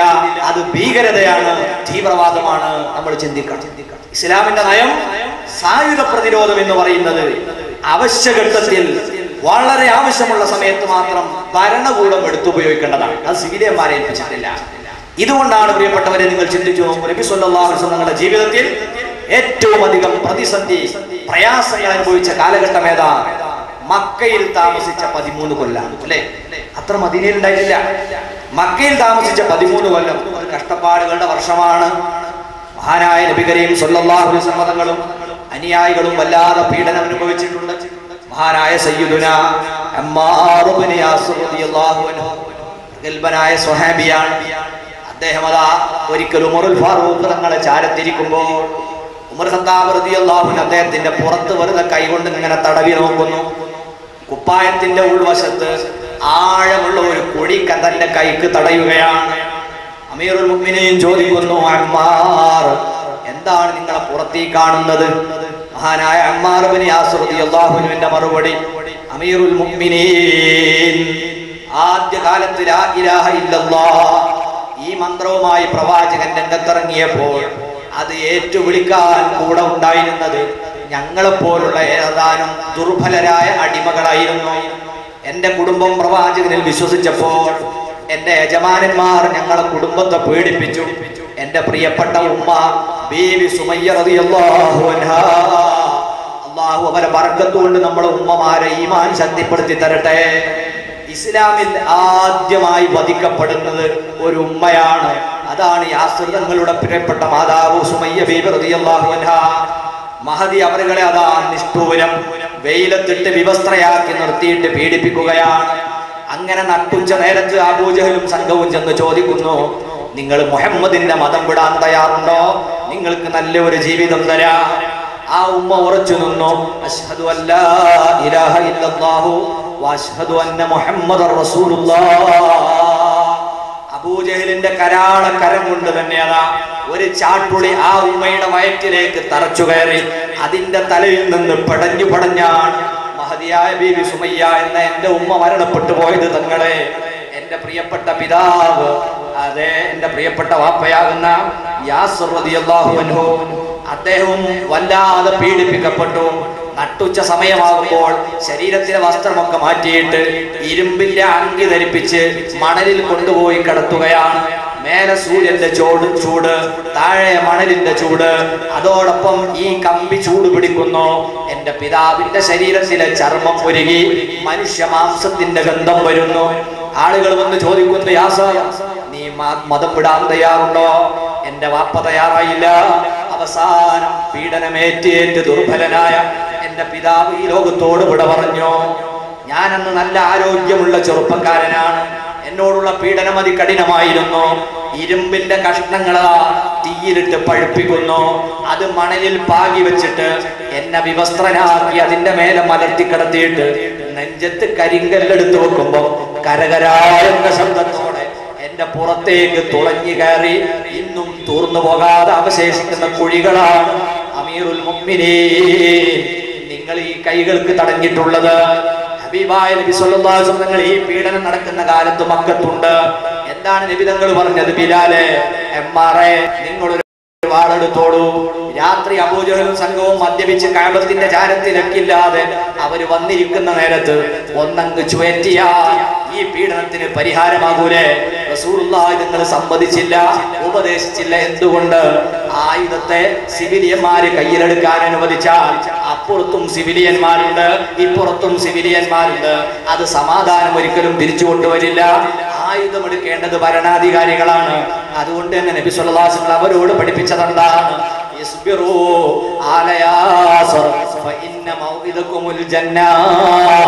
യാസറിന്റെ കുടുംബമേ, ആയുധമെടുത്ത് പ്രതിരോധിക്കാനുള്ള അവസ്ഥ നമുക്ക് ഇപ്പോഴില്ലാത്തത് കൊണ്ട് നിങ്ങൾ ക്ഷമിച്ചോളൂ, നിങ്ങൾക്ക് സ്വർഗമുണ്ടെന്ന് മുഹമ്മദ് മുസ്തഫ സല്ലല്ലാഹു അലൈഹി വസല്ലം അവിടുത്തെ ഉപദേശിക്കുകയാണ്. മഹാനായ ബിലാൽ ഇബ്നു റബാഹ് റളിയല്ലാഹു അൻഹുവിന്റെ കാലിൽ കയറ് കെട്ടുകയാണ്. ആ കയറ് കുതിരയുടെ കാലിൽ ബന്ധിപ്പിക്കുന്നു. അതിശീഘ്രം കുതിരയെ പായിപ്പിക്കുമ്പോൾ മൊട്ടൻ കുന്നുകളിലും പാറകളിലും ചെന്ന് ബിലാൽ റളിയല്ലാഹു അൻഹു തലയിട്ടും നെഞ്ചടിച്ചും വീഴുകയാണ്. കടുത്ത പീഡനമേറ്റില്ലേ? നബി തങ്ങൾ പറഞ്ഞു, ആയുധമെടുത്തോ? ഇല്ല, ഇല്ലെന്നു മാത്രമല്ല, വിശുദ്ധ ഖുർആനിൽ ഈ 13 കൊല്ലക്കാലയളവിന്റെ ഉള്ളിലായി 70 ചില്ലാനം ആയത്തുകൾ അല്ലാഹു അവതരിപ്പിച്ചു. ഈ ആയത്തുകളിൽ മുഴുവനും പഠിപ്പിച്ചതെന്താ? അക്രമത്തെ നിങ്ങൾ അക്രമം കൊണ്ട് നേരിടേണ്ട സമയമല്ല ഇത്, അത് പരിഹരിക്കാൻ പറ്റിയ സാഹചര്യമല്ല. അതുകൊണ്ട് നിങ്ങൾ എങ്ങനെ പ്രതിരോധിക്കണം? ഇദ്ഫഅ ബില്ലത്തി ഹിയ അഹ്സൻ ഫഇദല്ലദീ ബൈനക വബൈനഹു അദാവ കഅന്നഹു വലിയ്യുൻ ഹമീം വമാ യുലഖാഹാ ഇല്ലല്ലദീന സബറു വമാ യുലഖാഹാ ഇല്ലാ ദൂ ഹദ്ദിൻ അളീം. അല്ലാഹു തആല പറഞ്ഞു, ഇദ്ഫഅ ബില്ലത്തി ഹിയ അഹ്സൻ. ഈ അക്രമം കാണിക്കുന്ന ജനതയെ നിങ്ങൾ നല്ല രീതിയിൽ പ്രതിരോധിക്കണം. മാന്യമായി, നല്ല ഭാഷയിൽ, നല്ല ഉപദേശം കൊടുത്ത് നിങ്ങൾ പ്രതികരിച്ചാൽ ഫഇദല്ലദീ ബൈനക വബൈനഹു അദാവ കഅന്നഹു വലിയ്യുൻ ഹമീം. നിങ്ങളുടെ ശത്രു നിങ്ങളെ ആത്മമിത്രമായി മാറുന്നത് നിങ്ങൾക്ക് കാണാം. സഹനശീലം വളർത്തിയെടുത്തു റസൂലുള്ളാഹി സ്വല്ലല്ലാഹു അലൈഹി വസല്ലം, ക്ഷമാശീലം വളർത്തിയെടുത്തു. അത് ഫലം കണ്ടു. ഒരിക്കലതാ മഹാനായ ഹംസത്തുൽ ഖർറാർ റളിയല്ലാഹു അൻഹു, നബി സല്ലല്ലാഹു അലൈഹി വസല്ലം കടുത്ത എതിരാളിയായിരുന്നു ഹംസ റളിയല്ലാഹു അൻഹു ആദ്യം. അങ്ങനെ അദ്ദേഹം വേട്ടയാടാൻ പോയതാണ്. ആ സമയത്ത് നബി സല്ലല്ലാഹു അലൈഹി വസല്ലം കഅബത്തിന്റെ സമീപത്ത് തവാഫിന് വന്നു. തവാഫിന് വന്നപ്പം അബൂജഹൽ നബി സല്ലല്ലാഹു അലൈഹി വസല്ലം തങ്ങളെ വല്ലാതെ ചീത്ത വിളിച്ചു.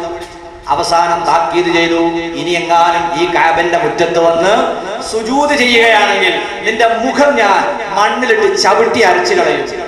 ഇവരങ്ങളൊന്നും പ്രതികരിച്ചില്ല. ഇത് ഒരു സ്ത്രീ നോക്കി നിൽക്കുന്നുണ്ടായിരുന്നു. അവരെ മനസ്സ് വല്ലാതെ വേദനിച്ചു. അവര് തവാഫും കഴിഞ്ഞ് തിരിച്ചു വരുമ്പോഴാണ് മഹാനായ ഹംസ റളിയല്ലാഹു അൻഹു തന്റെ കുന്തത്തിന്റെ മേലെ വേട്ട മൃഗത്തെയും നാട്ടിയിട്ട് ഇങ്ങനെ വരികയാണ്, വേട്ടയാടി വരികയാണ്. തങ്ങളോട് ഈ പെണ്ണ് പറഞ്ഞു, നിങ്ങളെ ഇക്കാക്കയുടെ മകൻ, ആ മകനെ അബുൽ ഹക്കം ചീത്ത പറഞ്ഞ് നിങ്ങൾ ഞാനും കേട്ടിരുന്നെങ്കിൽ വല്ലാതെ ചീത്ത പറഞ്ഞു നിങ്ങളെ കാക്കന്റെ മകനെ. ഹംസ റളിയല്ലാഹുവിന്റെ ജ്യേഷ്ഠനാണ് മഹാനായ അബ്ദുള്ള റളിയല്ലാഹു അൻഹു, റസൂലുള്ളാഹിന്റെ ഉപ്പ. റസൂലുള്ളാഹിന്റെ ഉപ്പ, ഇവര് ജ്യേഷ്ഠാഞ്ചന്മാരാണ്. അവര് അദ്ദേഹത്തെ ഈ വാക്ക് കേട്ടപ്പോൾ മഹാന്റെ മനസ്സിൽ വല്ലാതെ വേദന തോന്നി. ഇത്രയൊക്കെ ചീത്ത പറഞ്ഞിട്ട് ഒന്നും ചെയ്തിട്ടില്ലല്ലേ? എന്നിട്ട് നേരെ എങ്ങോട്ട് ചെന്നു? വേട്ടമൃഗത്തെ അവിടെ മാറ്റി വെച്ച് ആ അമ്പുമായി, ആ വില്ലുമായി ചെന്നിട്ടതാ കഅബത്തിന്റെ മുറ്റത്തിരിക്കുകയായിരുന്ന അബൂജഹലിന്റെ തലക്ക് ഒരൊറ്റ അടി കൊടുക്കുകയാണ്. അബൂജഹലിന്റെ തലക്ക് തല്ലുന്നു. അന്ന് മക്കയുടെ രാജാവാണ് അബൂജഹൽ. തലയിലൂടെ ചോര ചാരിട്ടൊഴുകുകയാണ്. അബൂജഹലിന്റെ ആളുകളൊക്കെ ചാടി എഴുന്നേറ്റ് ഹംസ റളിയല്ലാഹു അൻഹു കൊള്ള കുതിച്ചപ്പോൾ അബൂജഹൽ പറഞ്ഞു, വേണ്ട, നിങ്ങൾ കളിക്കുന്ന ആള് അങ്ങനത്തെ ആളല്ല, അങ്ങോട്ട് പോണ്ട. അയാൾ ഇങ്ങനെ പിന്മാറ്റി. എന്നിട്ടതാ മഹാനവറുകൾ ഉടനെ തന്നെ കഅബയുടെ കില്ല പിടിച്ചൊരൊറ്റ പ്രഖ്യാപനം. ആരാണ് ഇസ്ലാം സ്വീകരിച്ചാൽ ഇവിടെ അവനെ ആക്രമിക്കുമെന്ന് വെല്ലുവിളിച്ചവൻ? ഞാനിതാ ഉറക്കെ പറയുന്നു, അശ്ഹദു അല്ലാ ഇലാഹ ഇല്ലല്ലാഹ് വഅശ്ഹദു അന്ന മുഹമ്മദർ റസൂലുള്ളാഹ്. അങ്ങനെ ധീരമായി പരസ്യമായി ഇസ്ലാം മതത്തിന്റെ പ്രഖ്യാപനം കഅബയുടെ കില്ല പിടിച്ച് നടത്തുന്നതിലേക്ക് ഹംസത്തുൽ ഖർറാറിനെ നയിച്ചത് എന്താണ്? ഈ സഹനശീലമാണ്. അക്രമത്തെ അക്രമം കൊണ്ട് നേരിട്ടാൽ അന്ന് തന്നെ കൂമ്പടഞ്ഞു പോവുകയില്ല. ഈ മതം പിടിച്ചു നിൽക്കാൻ കഴിയോ? ഇല്ല. അപ്പം ഭരണകൂടത്തിന് മാത്രമേ ആയുധം എടുത്തിട്ട് അക്രമകാരികളെ ചെറുക്കാൻ കൽപ്പന കൊടുത്തിട്ടുള്ളൂ. സിവിലിയന്മാരെ അത് ഏൽപ്പിക്കാത്തത് കൊണ്ട് ഇത്ര വലിയ പീഡനമുണ്ടായിട്ടും അതിനെ അല്ലാഹു തആല തടഞ്ഞു നിർത്തി, നബി തങ്ങൾ തടഞ്ഞു നിർത്തി. ഇത് നിങ്ങൾ നോക്കൂ പ്രിയപ്പെട്ടവരെ, വേറെ എന്തെല്ലാം പീഡനങ്ങളാണ്. മുത്തുനബി സ്വല്ലല്ലാഹു അലൈഹി വസല്ലം തങ്ങൾ തന്നെ പരിശുദ്ധ കഅബാലയത്തിന്റെ മുമ്പിൽ തവാഫ് കഴിഞ്ഞ് 2 റക്അത്ത് നിസ്കരിക്കുകയാണ്. ആ സമയത്ത് അതാ അബൂജഹൽ ചോദിക്കുന്നു, അതാ മുഹമ്മദ് സുജൂദിലാണ്, അവൻ റബ്ബുമായി സംസാരത്തിലാണ്. ഈ സമയത്ത് അവന്റെ തലയിലേക്ക് ഒരു ചീഞ്ഞളിഞ്ഞ കുടൽമാല കൊണ്ടിട്ട് ആരാണ് ഒരു ഹാരാർപ്പണം നടത്തുക? കൂട്ടത്തിലെ ദുഷ്ടനായ ഉഖബത്ത് ബിൻ അബീ മുഅയ്ത്ത് എന്ന് പറയുന്ന ദുഷിച്ച മനുഷ്യനതാ ഓടുകയാണ്. അദ്ദേഹം ആഴ്ചകൾ മുമ്പ് അറുക്കപ്പെട്ട വലിയ പുശുക്കൾ നിറഞ്ഞ ചീഞ്ഞളിഞ്ഞ കുടൽമാല സ്വന്തം തോളിലേക്ക് തന്നെ വലിച്ചിട്ട് ഓടി വന്ന് സുജൂദിലായി കിടക്കുന്ന മുഹമ്മദുർ റസൂലുള്ളാഹി സ്വല്ലല്ലാഹു അലൈഹി വസല്ലം തങ്ങളുടെ ശിരസിലേക്ക് ചാർത്തുകയാണ്. ദുർഗന്ധവും ഭാരവും കാരണം ഒറ്റയ്ക്ക് തലപൊക്കാൻ കഴിഞ്ഞില്ല. അവിടുന്ന് സുജൂദിൽ കിടന്ന് കരയുമ്പോൾ ശത്രുക്കൾ മുഴുവനും ചുറ്റും നിന്ന് കൈകൊണ്ടിയാർത്ത് ചിരിക്കുകയാണ്. തൊട്ടപ്പുറത്തെ വീട്ടിൽ നിന്ന് ചെറിയ കുട്ടിയായ ബിബി ഫാത്തിമ റളിയല്ലാഹു അൻഹ ഇത് നോക്കി കാണുന്നു. അവരോടി വന്ന് പ്രിയപ്പെട്ട പിതാവിന്റെ തോളിൽ നിന്ന് ഈ കുടൽമാല സ്വന്തം കൈകൊണ്ട് വലിച്ചു മാറ്റുകയാണ്. അല്ലാഹു പോലും ദുഃഖിച്ച സന്ദർഭം, പ്രപഞ്ചമാകെ മൂഖമായി നിന്ന സമയം സയ്യിദുനാ മലക്ക് ജിബ്രീൽ അലൈഹിസ്സലാത്തു വസ്സലാം വന്നുകൊണ്ട് നബിയെ സന്തോഷ വാർത്ത അറിയിക്കുകയാണ്. അറഅയ്തല്ലദീ യൻഹാ അബ്ദൻ ഇദാ സ്വല്ലാ അറഅയ്ത ഇൻ കാന അലൽ ഹുദാ ഔ അമറ ബിത്തഖ്വാ. കണ്ടില്ലേ, അല്ലാഹുവിന്റെ അടിമ നിസ്കാരത്തിലേക്ക് പ്രവേശിച്ചപ്പോൾ അതിനെ തടയാൻ ശ്രമിച്ചവനെ കണ്ടില്ലേ? എന്തു തെറ്റാണ് ഈ പ്രവാചകൻ ഇവിടെ ചെയ്തത്? നന്മ കൊണ്ട് ഉപദേശിച്ചത് ഒരു തെറ്റാണോ? പാവങ്ങൾക്ക് വേണ്ടി സ്വതന്ത്ര ചെയ്യണമെന്ന് പറഞ്ഞത് ഒരു കുറ്റമാണോ? എന്തിനാ ഇദ്ദേഹത്തെ പീഡിപ്പിച്ചത്? ഇവരെ നിങ്ങൾ കണ്ടിട്ടില്ലേ? അല്ലാഹ് കണ്ടുവച്ചിട്ടുണ്ട്. സഹോദരങ്ങളെ, ബദറിൽ നമുക്ക് കാണാൻ കഴിയുന്നത് ഈ സമയത്ത് പ്രവാചകനെ വേദനിപ്പിക്കാനും ശിരസിലേക്ക് കുടൽമാല ചാർത്താനും വന്ന ഒരാളെയും അല്ലാഹു അന്ന് വിട്ടിട്ടില്ല. 70 കശ്മലന്മാർ കൊല്ലപ്പെട്ടതിൽ മുഖ്യ ആളുകൾ അന്ന് കുടൽമാല ചാർത്തിയവരാണ്. അല്ലാഹു അന്നേ പറഞ്ഞു വെച്ചതാണ്. അറഅയ്ത, നിങ്ങൾ കണ്ടിട്ടില്ലേ? ഞാൻ കണ്ടിട്ടുണ്ട്. ഞാൻ കണ്ടിട്ടുണ്ട്, ഞാൻ കൈകാര്യം ചെയ്തോളാം. അപ്പൊ അല്ലാഹു സുബ്ഹാനഹു വ തആല നമ്മളോട് ആയുധമെടുത്ത് പ്രതിരോധിക്കാൻ പറഞ്ഞെടുത്ത് മാത്രം പ്രതിരോധിക്കും. ബാക്കി അല്ലാഹ് ഏറ്റോളും. അല്ലാത്തത് നമ്മൾ ഏൽക്കേണ്ട ആവശ്യമില്ല. അത് അല്ലാഹു ഏൽക്കും. നമ്മളോട് പറഞ്ഞേ ചെയ്യാം. അന്ന് ഭരണമില്ലാത്ത സമയത്ത് ആയുധമെടുത്തില്ല. ഇനി എത്ര സംഭവം നമുക്ക് കാണാൻ കഴിയും മുത്തുനബി സ്വല്ലല്ലാഹു അലൈഹി വസല്ലം തങ്ങളുടെ ജീവിതത്തിൽ. ചരിത്രത്തിൽ അങ്ങനെ ഒരു സംഭവം നമുക്ക് പറയാൻ കഴിയില്ല. നീണ്ട 3 വർഷത്തോളം കാലം ഒരു മണി ഗോതമ്പ് പോലും കൊടുക്കാതെ ശഅബ് അബീ ത്വാലിബ് എന്ന് പറയുന്ന മലഞ്ചെരുവിൽ ഒരു കുടുംബത്തെ പട്ടിണിക്കിട്ട് കൊല്ലാൻ ശ്രമിച്ചു. ലോക ചരിത്രത്തിൽ തുല്യമായ സംഭവമുണ്ടോ? ഈ കാലത്തും അല്ലാഹ് സമ്മതിച്ചോ? നിങ്ങൾ ആയുധമെടുത്തോളൂ, ഇറങ്ങിക്കോളൂ എന്ന് പറഞ്ഞില്ല. അങ്ങനെ ഇതുകൊണ്ടൊന്നും അവസാനിക്കാതെ ഇനിയും നിക്കപ്പുറതിയില്ലാത്ത ശത്രുക്കളത അവരുടെ ഹെഡ് ഓഫീസായ ദാറുൻ നദ്വയിൽ യോഗം ചേരുകയാണ്. ഇബ്ലീസിന്റെ പിന്തുണയോടെ തീരുമാനമെടുക്കുകയാണ്. മുഹമ്മദ് നബി സ്വല്ലല്ലാഹു അലൈഹി വസല്ലം തങ്ങളെ കൊന്നുകളയുക തന്നെ. വീട് വളഞ്ഞു 100 കണക്കിന് ചെറുപ്പക്കാര് മഹാനായ നബി സ്വല്ലല്ലാഹു അലൈഹി വസല്ലം തങ്ങൾക്ക് അല്ലാഹു ഓർഡർ കൊടുത്തു. ധീരനായ അലി ഇബ്നു അബീ ത്വാലിബ് തങ്ങളെ വിളിച്ച് നബി പറഞ്ഞു, ഞാൻ പോകുകയാണ്, എനിക്ക് അല്ലാഹ് സമ്മതം തന്നിട്ടുണ്ട്, നിങ്ങൾക്കും പിന്നീട് വരാം എന്ന് പറഞ്ഞിട്ടതാ എന്റെ പുതപ്പ് പുതച്ച് ഈ കട്ടിലിൽ കിടക്കണം. മഹാനവറുകളുടെ ധീരത നിങ്ങൾ ഓർത്തു നോക്കൂ. മുഹമ്മദ് നബിയെ കൊല്ലാൻ വേണ്ടി 100 കണക്കിന് ചെറുപ്പക്കാർ ആയുധവുമേന്തി നിൽക്കുന്ന സ്ഥലത്ത് നബി രക്ഷപ്പെടുകയും ആ സ്ഥാനത്ത് ഞാൻ കിടക്കുകയും എന്നെ പിടിക്കുകയും ചെയ്താൽ എന്താണ് സംഭവിക്കാൻ പോകുന്നതെന്ന് ചിന്തിക്കാനുള്ള കഴിവില്ലാത്തത് കൊണ്ടാണോ? മുഹമ്മദ് നബി തങ്ങളോടുള്ള മഹബ്ബത്താണ്. ലാ യുഅ്മിനു അഹദുക്കും ഹത്താ അകൂന അഹബ്ബ ഇലൈഹി മിൻ വാലിദിഹി വവലദിഹി വന്നാസി അജ്മഈൻ. സ്വന്തം ശരീരം ഉൾപ്പെടെയുള്ള എല്ലാവരെക്കാളും നബി തങ്ങളെ സ്നേഹിച്ച അലി ഇബ്നു അബീ ത്വാലിബ് റളിയല്ലാഹു അൻഹു അവരെ ബർക്കത്ത് കൊണ്ട് അല്ലാഹു നമുക്ക് പ്രവാചകനോടുള്ള ഹുബ്ബ് വർദ്ധിപ്പിച്ചു തരുമാറാകട്ടെ. അങ്ങനെ ശത്രുക്കളുടെ കണ്ണു വെട്ടിച്ച് സൂറ യാസീൻ ഓതിയിട്ട് ഫഅഗ്ശൈനാഹും എന്ന് പറയുന്ന ആയത്ത് വരെ ഓതിയിട്ടതാ മണ്ണ് വാരി വലിച്ചെറിഞ്ഞപ്പോ ശത്രുക്കളെ മുഴുവൻ കണ്ണിൽ പതിച്ചു. നബി തങ്ങൾ സിദ്ദീഖ് തങ്ങളോടുകൂടെ മദീനയിലേക്ക് രക്ഷപ്പെട്ടു. അങ്ങനെ മദീനയിൽ ചെന്ന് വമ്പിച്ച വരവേൽപ്പുണ്ടായി. മസ്ജിദുൻ നബവി നിർമ്മിച്ചു. ഇസ്ലാമിക രാഷ്ട്രത്തിന് തുടക്കം കുറിച്ചുകൊണ്ട് നബി സല്ലല്ലാഹു അലൈഹി വസല്ലം ഇസ്ലാമിനെ ഒരു ഭരണകൂടമായി പ്രഖ്യാപിച്ചു. അങ്ങനെ ആദ്യമായി സമാധാനത്തിന്റെ മതമാകുന്ന ഇസ്ലാം അതിന്റെ നായകൻ എന്താ ചെയ്തത്? മദീനയിൽ മുസ്ലിങ്ങളല്ലാത്ത ഒരുപാട് വിഭാഗങ്ങളുണ്ട്, പ്രത്യേകിച്ച് ജൂതഗോത്രക്കാർ. അവരുമായി 40 ചില്ലാനം വരുന്ന നിബന്ധനകൾ എഴുതിയ കരാർ ഒപ്പിടുകയാണ്. എന്താ പറഞ്ഞത്? ഇതിലെ പ്രധാനപ്പെട്ട പ്രമേയം, നിങ്ങൾക്ക് നിങ്ങളെ മതമനുസരിച്ച് ഇവിടെ ജീവിക്കാം, ഞങ്ങൾക്ക് ഞങ്ങളെ മതം അനുസരിച്ച് ജീവിക്കാം. എന്നാൽ ഇത് നമ്മുടെ എല്ലാവരുടെയും ഒരു രാജ്യമാണ്. ഈ രാജ്യത്തിനെതിരെ, ഈ രാഷ്ട്രത്തിനെതിരെ മറ്റു രാജ്യത്തു നിന്ന് ശത്രുക്കൾ ആക്രമിക്കാൻ വന്നാൽ നമ്മൾ ഒന്നിച്ചു നിന്ന് പൊരുതണം, നമ്മൾ ഒറ്റക്കെട്ടായി പൊരുതണം. മുസ്ലിമീങ്ങൾ അവരുടെ സമ്പത്തിന്റെ നിശ്ചിത വിഹിതം സക്കാത്തായി തരണം. നിങ്ങൾ സക്കാത്ത് തരണ്ട. അതുകൊണ്ട് നിങ്ങൾക്കുള്ള സംരക്ഷണവും സുരക്ഷയും ഈ ഭരണകൂടത്തിന്റെ കടമയായതിനാൽ നിങ്ങൾ ഈ ഭരണകൂടത്തിന് ചെറിയ തോതിലുള്ള കപ്പം നൽകണം. ഇങ്ങനെയുള്ള വളരെ ശാസ്ത്രീയമായ, ലോകത്ത് തന്നെ ആദ്യത്തെ ഒരു ബഹുസ്വര സമൂഹത്തിൽ എങ്ങനെയാണ് വിവിധ മതക്കാർ ഒന്നിച്ച് ജീവിക്കേണ്ടത് എന്ന് പഠിപ്പിക്കുന്ന കരാർ എഴുതിയിട്ട് സമാധാന സന്ധി ഉണ്ടാക്കി അവിടുന്ന് രാജ്യം പ്രഖ്യാപിച്ചു.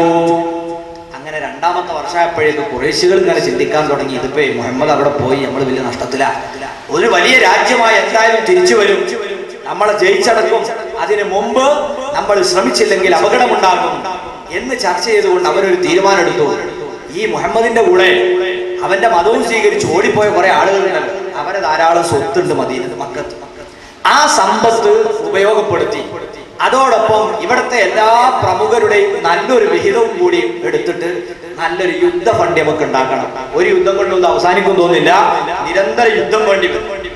അതിനാൽ ഈ മൂലധനം തീർന്നു പോകാതിരിക്കാൻ നമുക്കൊരു കാര്യം ചെയ്യാം, ഈ സംഘടിപ്പിക്കുന്ന മുതൽ ഉപയോഗിച്ച് കച്ചവടം നടത്തിയിട്ട് ലാഭം കൊണ്ട് യുദ്ധം മുതലോട് വെക്കുക. ഈ തീരുമാനത്തിന്റെ അടിസ്ഥാനത്തിലാണ് അബൂ സുഫിയാന്റെ നേതൃത്വത്തിൽ 40-ലധികം വരുന്ന ഒരു സംഘത്തെ അവർ സിറിയയിലേക്ക് കച്ചവടത്തിന് പറഞ്ഞേക്കുന്നത്. ഈ വാർത്ത അല്ലാഹുവിന്റെ റസൂൽ സ്വല്ലല്ലാഹു അലൈഹി വസല്ലം കേൾക്കുകയാണ്. നബി സ്വല്ലല്ലാഹു അലൈഹി വസല്ലം ചിന്തിക്കുന്നു, ഇതെന്തുമാത്രം വലിയ അബദ്ധമാണ്, അപകടമാണ്. നമ്മുടെ സ്വത്ത്, ആ സ്വത്തെടുത്തിട്ടതാ നമുക്കെതിരെ യുദ്ധം ചെയ്യാണ്. അതിനു വേണ്ടി വികസിപ്പിക്കാനുള്ള യാത്ര നമ്മുടെ രാജ്യത്തൂടെ പോവുകയും ചെയ്യാണ്. ഇവിടെ തീർച്ചയായും സ്വഹാബത്തിനെ വിളിച്ച് നബിയോച്ച് നമുക്ക് ന്യായമില്ലേ, നമ്മുടെ സ്വത്ത് അവരെ കയ്യിൽ നമുക്ക് പിടിച്ചു വാങ്ങുന്നതിന് വിരോധമുണ്ടോ? എല്ലാ സ്വഹാബികളും പറഞ്ഞു ശരിയാണ്, നമുക്കത് പിടിച്ചു വാങ്ങാനുള്ള അവകാശമുണ്ട്. ഇത് ലോകത്ത് ഏത് നീതിയുടെ കോടതിയിൽ ഈ വിഷയം അവതരിപ്പിച്ചാലും ഇത് അനീതിയാണെന്നോ കൊള്ളയാണെന്നോ അക്രമമാണെന്നോ ആരും പറയൂല. നബിതങ്ങൾക്കെതിരെ യുദ്ധം നടത്താൻ മുസ്ലിങ്ങളുടെ സ്വത്തുമായി മുസ്ലിങ്ങളുടെ രാജ്യത്തൂടെ ഒരാൾ യാത്ര പോയാൽ അത് പിടിച്ചെടുക്കണമെങ്കിൽ ഇവിടെ ഏത് നീതിയുടെ കോടതിയാണത് തടയുക? ആരും തടയുക. ആ ലക്ഷ്യം വെച്ചുകൊണ്ട് നബി സല്ലല്ലാഹു അലൈഹി വസല്ലം തങ്ങളതാ ആയുധങ്ങളൊന്നുമില്ലാതെ 300 ചില്ലാനും സ്വഹാബികളെയുമായി ഇവരുടെ വരവറിഞ്ഞ് ഇറങ്ങുകയാണ്. അബൂ സുഫിയാൻ വലിയ യുദ്ധതന്ത്രജ്ഞനാണ്. അദ്ദേഹം എന്ത് ചെയ്തു? വിദഗ്ധനായ ചാരന്മാരെ വിട്ട് നബിതങ്ങളുടെയും മദീനക്കാരുടെയും നീക്കം നിരീക്ഷിച്ചു. സ്വഹാബത്ത് നബിതങ്ങളോടൊന്നിച്ച് ഇറങ്ങി വരുന്നുണ്ടെന്ന വിവരം കിട്ടിയ ഉടനെ ആദ്യം അബൂ സുഫിയാൻ ലംലമത്ത് എന്ന് പേരുള്ള ചെറുപ്പക്കാരനെ കുതിരപ്പുറത്ത് മക്കയിലേക്ക് പറഞ്ഞു വിട്ടു. വല്ല അപകടവും ഉണ്ടായാൽ മക്കയിൽ നിന്ന് ആളെത്തണം, അതിനുവേണ്ടിയാണ് ഇദ്ദേഹത്തെ വിട്ടത്. ലംലം എന്ത് ചെയ്തു? ഒരു തന്ത്രമെടുത്തു. അദ്ദേഹത്തിന്റെ ഒട്ടകത്തിന്റെ കുതിരയുടെ മൂക്ക് മക്കത്ത് എത്താൻ സമയത്ത് വാളുകൊണ്ട് അങ്ങ് മുറിച്ച് ചോര വരുത്തി.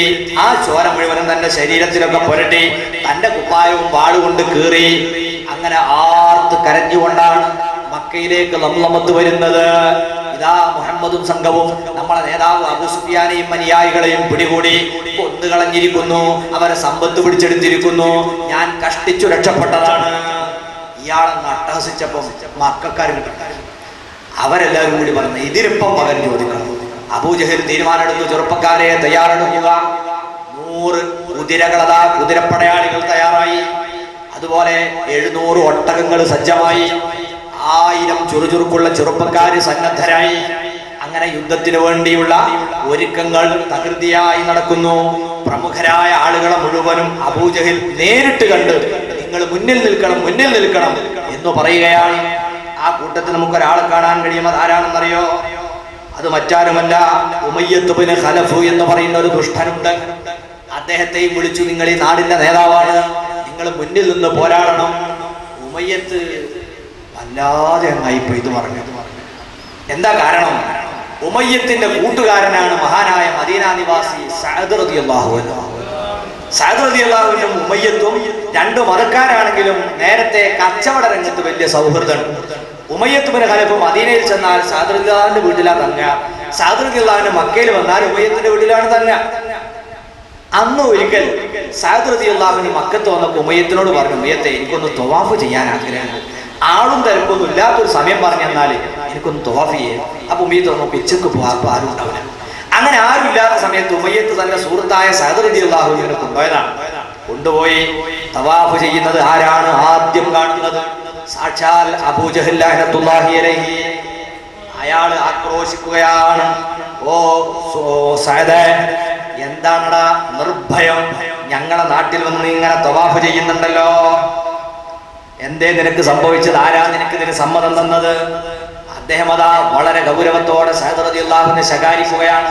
ഞങ്ങളെ നാട്ടുകാരനും ഇവിടുത്തെ നേതാവുമായ ഉമയ്യത്ത് ബിൻ ഖലഫിന്റെ കൂടെ ആയതുകൊണ്ട് മാത്രം ഞാൻ നിന്നെ വെറുതെ വിടുന്നു, അല്ലെങ്കിൽ നിനക്ക് തടി ഉണ്ടാകൂല, നാട്ടിലേക്ക് പോകാം എന്ന് ഭീഷണിപ്പെടുത്തിയപ്പോ സഅദ് റളിയല്ലാഹു അൻഹു അതിനേക്കാൾ ശബ്ദത്തിൽ പ്രതികരിച്ചു, ഓ അബൂജഹൽ, നിനക്കറിയുമോ, നീ ഞങ്ങളെ ഇവിടെ തവാഫ് ചെയ്യുന്നത് തടഞ്ഞാൽ ഇതിലും വലുത് നിങ്ങളെ തടയാൻ ഞങ്ങൾക്ക് കഴിയും. അതെന്താണെന്നറിയോ?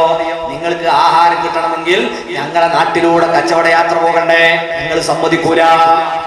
ഇത് കേട്ടപ്പോ ഉമയ്യത്ത് ഇടപെട്ടു, ഓ സഅദേ, ഈ നാട്ടിന്റെ രാജാവാണ് അബുൽ ഹക്കം, അവരങ്ങനെ വിളിക്കുക, അറിവിന്റെ പിതാവ്, അതാണ് അബൂജഹലിന് അവർ വിളിക്കുന്ന പേര്, നബി ഇട്ടതാണ് വിവരക്കേടിന്റെ പിതാവ്. അങ്ങനെ അബുൽ ഹക്കമിനെ സംബന്ധിച്ച് നിങ്ങൾ ഇങ്ങനെ ശബ്ദമുയർത്തി സംസാരിക്കരുത് കേട്ടോ, അത് അപകടമാണ്, ഈ നാടിന്റെ രാജാവാണ് എന്ന് പറഞ്ഞപ്പം സഅദ് റളിയല്ലാഹു അൻഹു പറഞ്ഞു, ദഅനി യാ ഉമയ്യ, ഓടാ ഉമയ്യ, നീ എന്തിനാണ് ഇങ്ങനൊക്കെ പറഞ്ഞ് നിനക്ക് കേൾക്കണോ?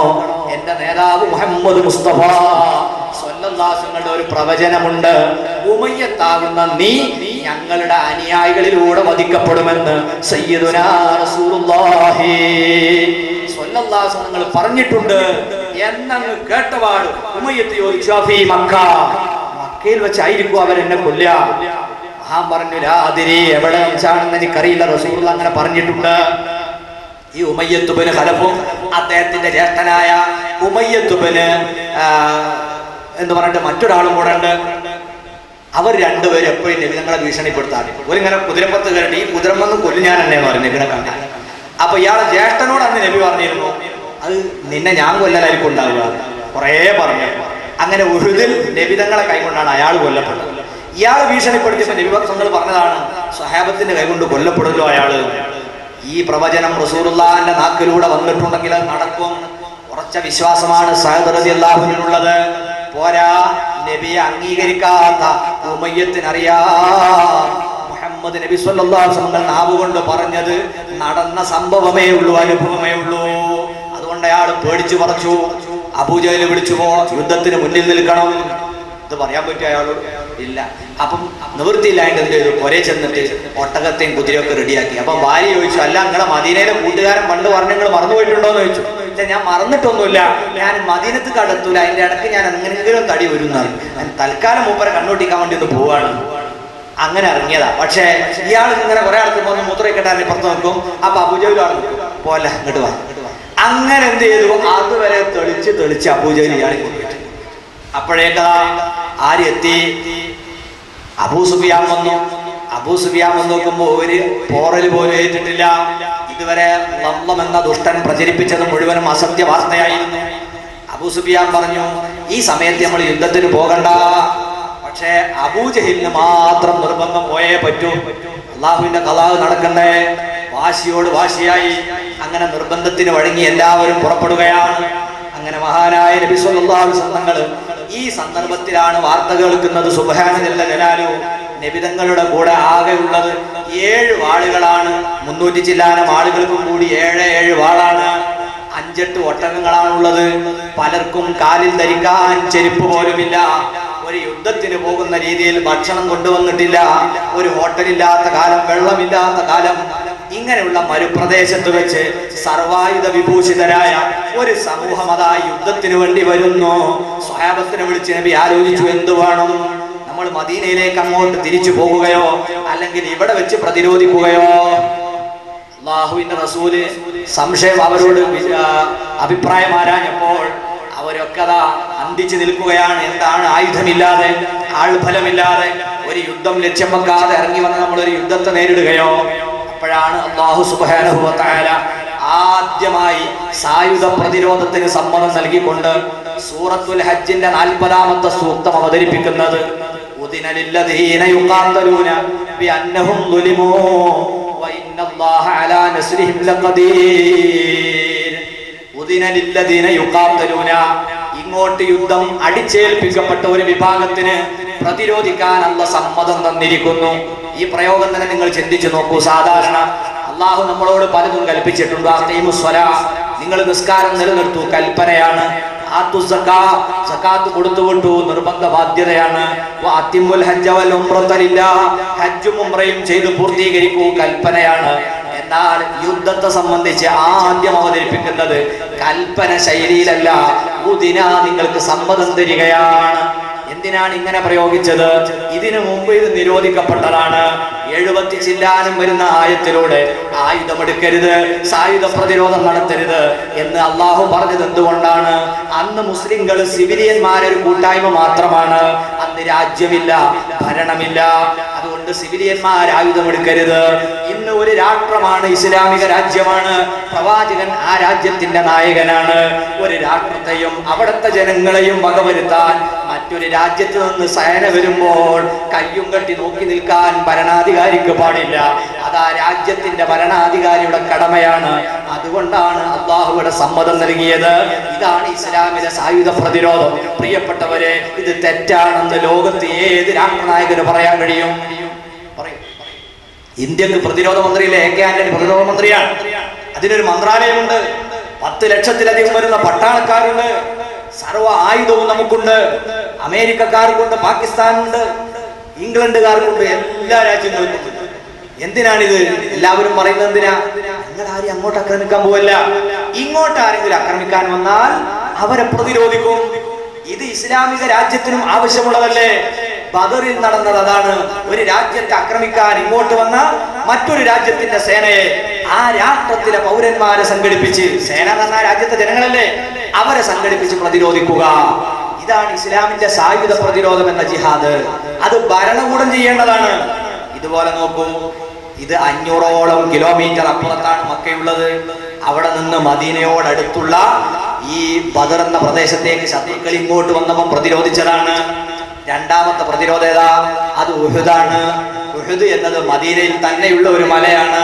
പട്ടണത്തോളം അടുത്തപ്പോൾ പ്രതിരോധിച്ചതാണ്. ഖന്ദഖ് അതിനേക്കാളും മദീനയുടെ പ്രാന്തപ്രദേശമാണ്. ശത്രുക്കൾ ഇങ്ങോട്ട് ഒരു രാജ്യത്തെ ആക്രമിക്കാൻ വന്നപ്പോൾ അവരെ പ്രതിരോധിച്ചു. ആ പ്രതിരോധ സേനയിൽ അതിൽ അംഗമാകുക എന്നതിന് വമ്പിച്ച പ്രതിഫലമുണ്ട്.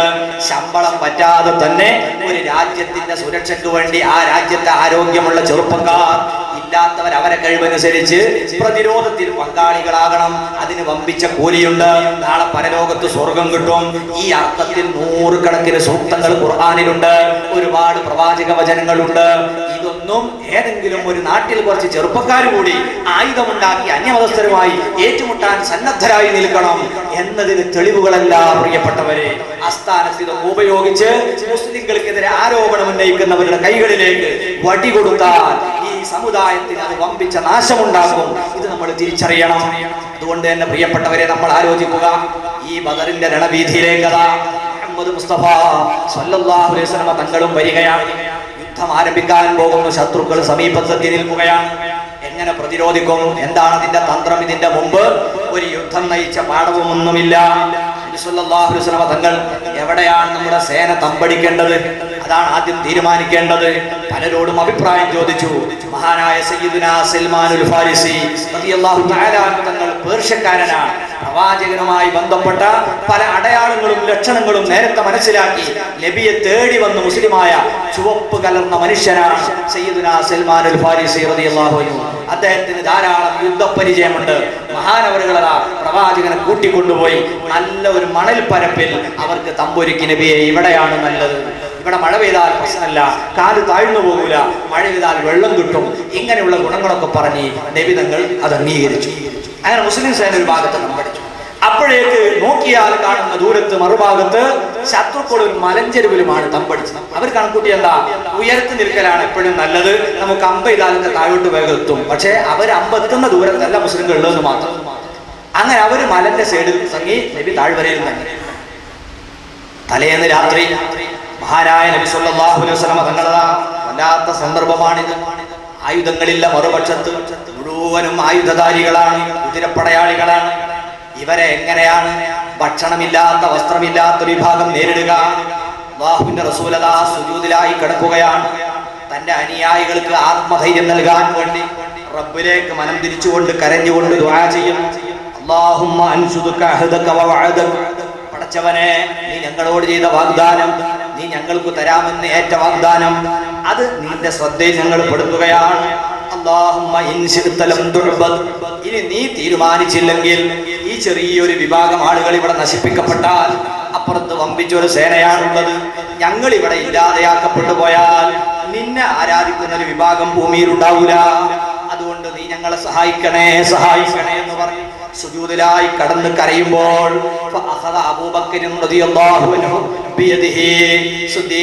തങ്ങൾക്ക് ഇത് കണ്ടിട്ട് സഹിക്കാൻ കഴിഞ്ഞില്ല. അവിടുന്ന് പുന്നാര നബിയെ തങ്ങളെ പോയിട്ട് പിടിച്ചിട്ട് പറഞ്ഞു, ഹസ്ബുക, ഇനി മതി നബിയേ, മതി നബിയേ. ഇത് സിദ്ദീഖ് തങ്ങൾക്ക് നബിയേക്കാൾ ആത്മധൈര്യമുള്ളത് കൊണ്ടല്ല, നബി തന്റെ അനുയായികൾക്ക് സമാധാനമാകുന്നത് വരെ അല്ലാഹുവോട് ദുആ ചെയ്തതാണ്. സിദ്ദീഖ് തങ്ങളുടെ വാക്കോടുകൂടി റസൂലുള്ളാഹി സംതൃപ്തനായി, എന്റെ അനുയായികൾക്ക് ധൈര്യം വന്നിരിക്കുന്നു. ഉടൻ അവിടുന്ന് പറഞ്ഞു, സയുഹ്സമുൽ ജംഉ വയുവല്ലൂന ദുബുർ, ഈ സേന പിന്തിരിഞ്ഞോടുക തന്നെ ചെയ്യും, അല്ലാഹുവിന്റെ സഹായം നമുക്കുണ്ടാകും എന്ന് പറഞ്ഞുകൊണ്ടതാ നബി സല്ലല്ലാഹു അലൈഹി വസല്ലം തങ്ങൾ അവിടുന്ന് പ്രാർത്ഥന മതിയാക്കി. എന്നിട്ട് സ്വഹാബാക്കളിലേക്ക് തിരിഞ്ഞിട്ട് അവർ അഭിപ്രായം ചോദിച്ചു. ഓരോ സ്വഹാബിയും മുന്നോട്ട് വന്നു. അബൂബക്കർ സിദ്ദീഖ് തങ്ങൾ വന്നു, ഉമറുൽ ഫാറൂഖ് തങ്ങൾ വന്നു, സയ്യിദുനാ മിഖ്ദാദ് റളിയല്ലാഹു അൻഹു വന്നു. അവരൊക്കെ പറഞ്ഞു, നബിയെ, ഏത് കടലിടുക്കിലേക്ക് ചാടി യുദ്ധം ചെയ്യാൻ അവിടുന്ന് ആവശ്യപ്പെട്ടാലും ഞങ്ങൾ അവിടത്തോടൊപ്പം ഉണ്ടാകും. മുഹാജിറുകളായ മക്കയിൽ നിന്ന് വന്ന സ്വഹാബികളൊക്കെ നബിന്റെ പിന്നിൽ ഉറച്ചു നിന്നു. ഇനി നബിക്ക് അഭിപ്രായം കിട്ടേണ്ടത് മദീന നിവാസികളോടാണ്. മഹാനായ സഅദ് ഇബ്നു ഉബാദ റളിയല്ലാഹു അൻഹു, മദീനക്കാരുടെ നേതാവ്, മുന്നോട്ട് വന്നിട്ട് പറഞ്ഞു, നബിയെ, ഒരിക്കലും മൂസാ നബിയോട് അവിടുത്തെ ജനത പറഞ്ഞതുപോലെ നീയും നിന്റെ റബ്ബും പോയി യുദ്ധം ചെയ്തോ എന്ന് സന്നിഗ്ധ ഘട്ടത്തിൽ പറയുന്നവർ ഞങ്ങളാവുകയില്ല. അവിടുന്ന് എവിടേക്ക് ചാടാൻ പറഞ്ഞാലും ഞങ്ങൾ ഒരുക്കമാണ് എന്ന് മദീനക്കാരും പിന്തുണ അറിയിച്ചതോടുകൂടി നബി സല്ലല്ലാഹു അലൈഹി വസല്ലം തങ്ങൾ തന്റെ അനുയായികളെ പ്രത്യേക രീതിയിൽ അവിടെ യുദ്ധസജ്ജരാക്കി നിർത്തുകയാണ്. വളരെ തന്ത്രമാണ് നബി അവിടെ ഉപയോഗപ്പെടുത്തിയത്. ഒരു 10 മിനിറ്റ് നേരം മുൻനിരയിലുണ്ടാകുന്ന ചെറുപ്പക്കാരെ അടുത്ത നിമിഷം പിന്നിലേക്ക് മാറ്റുന്നു. വളരെ പെട്ടെന്ന് ഒരു പട്ടാളച്ചിട്ടയോടുകൂടി പിന്നെ വേറെ വിഭാഗമാണ് മുന്നിലേക്ക് വരുന്നത്. ഇതിങ്ങനെ മാറി മാറിക്കൊണ്ടിരിക്കുമ്പോൾ ദൂരെ നിന്ന് നോക്കുന്ന ശത്രുക്കൾ മനസ്സിലാക്കുന്നു, ഇവരെ കൂട്ടത്ത് വേറെ വേറെ സേനകൾ വന്നുകൊണ്ടിരിക്കും. മദീന ഇവിടെ അടുത്താണല്ലോ, അപ്പൊ പുതിയ പുതിയ സൈനികർ ഇങ്ങനെ വന്നുകൊണ്ടിരിക്കുന്നുണ്ടല്ലേ. അവരെ ഹൃദയത്തിൽ വല്ലാതെ ഭീതി അപ്പം തന്നെ തുടങ്ങി. അന്നതാ പുലരാൻ നേരത്ത് ശക്തമായൊരു മഴ പെയ്യുന്നു. പിന്നെ ആ മഴ അല്ലാഹു മുസ്ലിങ്ങൾക്ക് അനുകൂലമാക്കി. ശത്രുക്കൾ തമ്പടിച്ചത് ഒരു താഴ്വരയിലാണ്. മഴ പെയ്തതോടുകൂടി അവിടുത്തെ മണ്ണാകെ കുഴമ്പ് പരുവത്തിലായി. അവരെ മൃഗങ്ങളും വീണ് കൊണ്ടിരിക്കുകയാണ്. എഴുന്നേറ്റ് നിൽക്കാൻ കഴിയുന്നില്ല. അവരെ സാധന സാമഗ്രികളൊക്കെ അവിടെയാണ് വെച്ചത്. ഇനി പെട്ടെന്നൊരു തമ്പ് മാറിയ വലിയ ബുദ്ധിമുട്ടുമാണ്, വല്ലാത്ത പ്രയാസം. നബി സല്ലല്ലാഹു അലൈഹി വസല്ലം തമ്പടിച്ച സ്ഥലത്ത് മഴ കൊണ്ടൊരു ശല്യമില്ല. എന്നാൽ നല്ല മഴ പെയ്തപ്പോൾ സ്വഹാബത്ത് നല്ല ഒരു തടാകമുണ്ടാക്കി കുടിക്കാൻ ആവശ്യമായ വെള്ളം അവർ ശേഖരിച്ചു. ഇപ്പൊ നല്ല സാഹചര്യമാണ്. അങ്ങനെ നേരം പുലർന്നപ്പം ശത്രുപക്ഷത്തിന്റെ നേതാവ് അബൂജഹൽ പറഞ്ഞു, ഇനി നമ്മൾ കാത്തു നിന്നാൽ കാലാവസ്ഥ നമുക്ക് പ്രതികൂലാവും. ഇതാണെങ്കിൽ ചെറിയൊരു വിഭാഗമാണ്, നമുക്ക് എത്രയും പെട്ടെന്ന് പണി കഴിച്ച് നാട്ടിലേക്ക് തിരിച്ചു പോകണം. അതുകൊണ്ട് ചെറുപ്പക്കാരൊക്കെ സജ്ജരാകുക എന്ന് പറഞ്ഞ് എല്ലാവരെയും തയ്യാറാക്കിയിട്ട് നമ്മൾ ആദ്യം തന്നെ ഒരു വെല്ലുവിളി നടത്തലാണ് നല്ലത് എന്ന് പറഞ്ഞിട്ട് അബൂജഹൽ വന്നിട്ട് ചോദിച്ചു, ഞങ്ങളുമായി വന്ന യുദ്ധം നടത്താൻ, നേർക്ക് നേരെ ഏറ്റുമുട്ടാൻ നിങ്ങളുടെ കൂട്ടത്തിൽ കരുത്തുള്ളവരാരാണ് എന്ന് പറഞ്ഞ് 3 ആളുകളെ അബൂജഹൽ രംഗത്തിറക്കി. ആരാണ്? ഒരു ജ്യേഷ്ഠനും അനുജനും, അതിൽപ്പെട്ട ഒരാളെ മകനും. ഒരു കുടുംബത്തിലെ ധീരരായ 3 മക്കളാണ്. ഒന്ന് ഉത്ബത്ത് bin റബീഅ, ശൈബത്ത് bin റബീഅ, Waleed bin Utba. ശൈബത്തും ഉത്ബത്തും ജ്യേഷ്ഠനും അനുജനും. ഉത്ബത്തിന്റെ മകനാണ് വലീദ്. ഇവർ 3 ആളും ഇങ്ങോട്ടിറങ്ങി, ആരാണ് ഞങ്ങളുമായി നേർക്ക് നേരെ യുദ്ധം ചെയ്യാൻ തയ്യാറുള്ളവർ എന്ന് ചോദിച്ചു. ആ സമയത്തതാ മദീന നിവാസികളായ 3 ചെറുപ്പക്കാർ അങ്ങോട്ട് എടുത്തു ചാടി. ആ സമയത്ത് ഇവര് പറഞ്ഞു, പോയടാ, ഞങ്ങൾ ഖുറൈശികളാണ്, ഖുറൈശികളോട് യുദ്ധം ചെയ്യാൻ നിങ്ങൾ മദീനക്കാർക്ക് എന്താ അവകാശം? നമ്മൾ യോജിപ്പ് വേണ്ടേ? ഇവർ യുദ്ധം ചെയ്യണമെങ്കിൽ തറവാടിത്തം നോക്കണ്ടേ? നിങ്ങളെപ്പോലത്തെ താഴ്ന്ന വിഭാഗം ആളുകൾ അപ്പോഴും ഈ അഹങ്കാരമാണ് അവർക്ക്. ഈ താന്ന ആളുകൾ ഞങ്ങളോട് യുദ്ധം ചെയ്യേ, ഞങ്ങളുടെ നാട്ടിൽ നിന്ന് പേടിച്ചോടി നിങ്ങൾ അഭയം കൊടുത്ത കുറെ ആളുകളില്ലേ അവിടെ, അവരോട് ഇറങ്ങി വരാൻ പറയാറ്. അപ്പോഴാണ് സയ്യിദുനാ റസൂലുള്ളാഹി സ്വല്ലല്ലാഹു അലൈഹി വസല്ലം തങ്ങൾ തന്നെക്കാൾ 2 വയസ്സിന് ഇളയ ആളാണെങ്കിലും തന്റെ എളാപ്പയായ ഹംസത്തുൽ ഖർറാർ റളിയല്ലാഹു തആല തങ്ങളെ രംഗത്തിറക്കുന്നു. അതുപോലെ തന്നെ മഹാനായ ഉബൈദത്ത് ബിനുൽ ഹാരിസ് റളിയല്ലാഹു അൻഹു അല്പം പ്രായമുള്ള ഒരു മനുഷ്യനാണ്, അദ്ദേഹത്തെ രംഗത്തിറക്കുന്നു. മൂന്നാമത് തന്റെ പ്രിയപ്പെട്ട മകളുടെ ഭർത്താവും മരുമകനും അതോടൊപ്പം തന്നെ തന്റെ എളാപ്പയുടെ മകനുമായ അലി ഇബ്നു അബീ ത്വാലിബ് റളിയല്ലാഹു അൻഹു മൂത്താപ്പയുടെ മകനാണ്, അദ്ദേഹത്തെ രംഗത്ത്. അങ്ങനെ 3 ആളും നേർക്ക് നേരെ പോരാട്ടം തുടങ്ങുകയാണ്. ഇരുപക്ഷത്തു നിന്നും ആളുകൾ ആകാംക്ഷയോടെ കാത്തു നിൽക്കുന്നു. യുദ്ധം കാണാൻ വേണ്ടി ആയിരക്കണക്കിന് ആളുകൾ ചുറ്റും തടിച്ചുകൂടി നിൽക്കുകയാണ്. ആ സമയത്ത് മഹാനായ ഹംസ റളിയല്ലാഹു അൻഹു നേരിട്ട ശൈബത്ത് ബിൻ റബീഅ ഞൊടിയിട കൊണ്ട് 2 പിളർപ്പായി വീഴുന്നു. സയ്യിദുനാ അലി ഇബ്നു അബീ ത്വാലിബ് തങ്ങളുമായി ഏറ്റുമുട്ടിയ വലീദ് ബിൻ ഉത്ബ എന്ന ചെറുപ്പക്കാരനും 2 പിളർപ്പായാണ് വീണ് കിടക്കുന്നത്. മഹാനായ ഉബൈദത്ത് ബിൻ ഹാരിസ് റളിയല്ലാഹു അൻഹുവിനോട് തന്റെ അതേ സമപ്രായക്കാരനായ ഉത്ബത്ത് ബിൻ റബീഅയാണ് ഏറ്റുമുട്ടുന്നത്. വാളുകളുടെ ശബ്ദം മാത്രം, ഒന്നും കാണുന്നില്ല, ആകെ പൊടി വരണ്ടു. ആർക്കാണ് എന്താണ് സംഭവിക്കുന്നതെന്ന് അറിയില്ല. അവസാനം അതാ മഹാനായ ഉബൈദത്ത് റളിയല്ലാഹു അൻഹുവിന്റെ മുട്ടുംകാലിന് ഒരു വെട്ടേൽക്കുകയാണ്. അപ്പോഴേക്ക് അലി തങ്ങളും ഹംസ തങ്ങളും ഓടി വന്ന് ആ ഉത്ബയെ അവര് വെട്ടി വീഴ്ത്തുന്നു. മഹാനായ ഉബൈദത്ത് റളിയല്ലാഹു അൻഹുവിനെ അവര് തമ്പിലേക്ക് എടുത്തുകൊണ്ടുപോകുന്നു.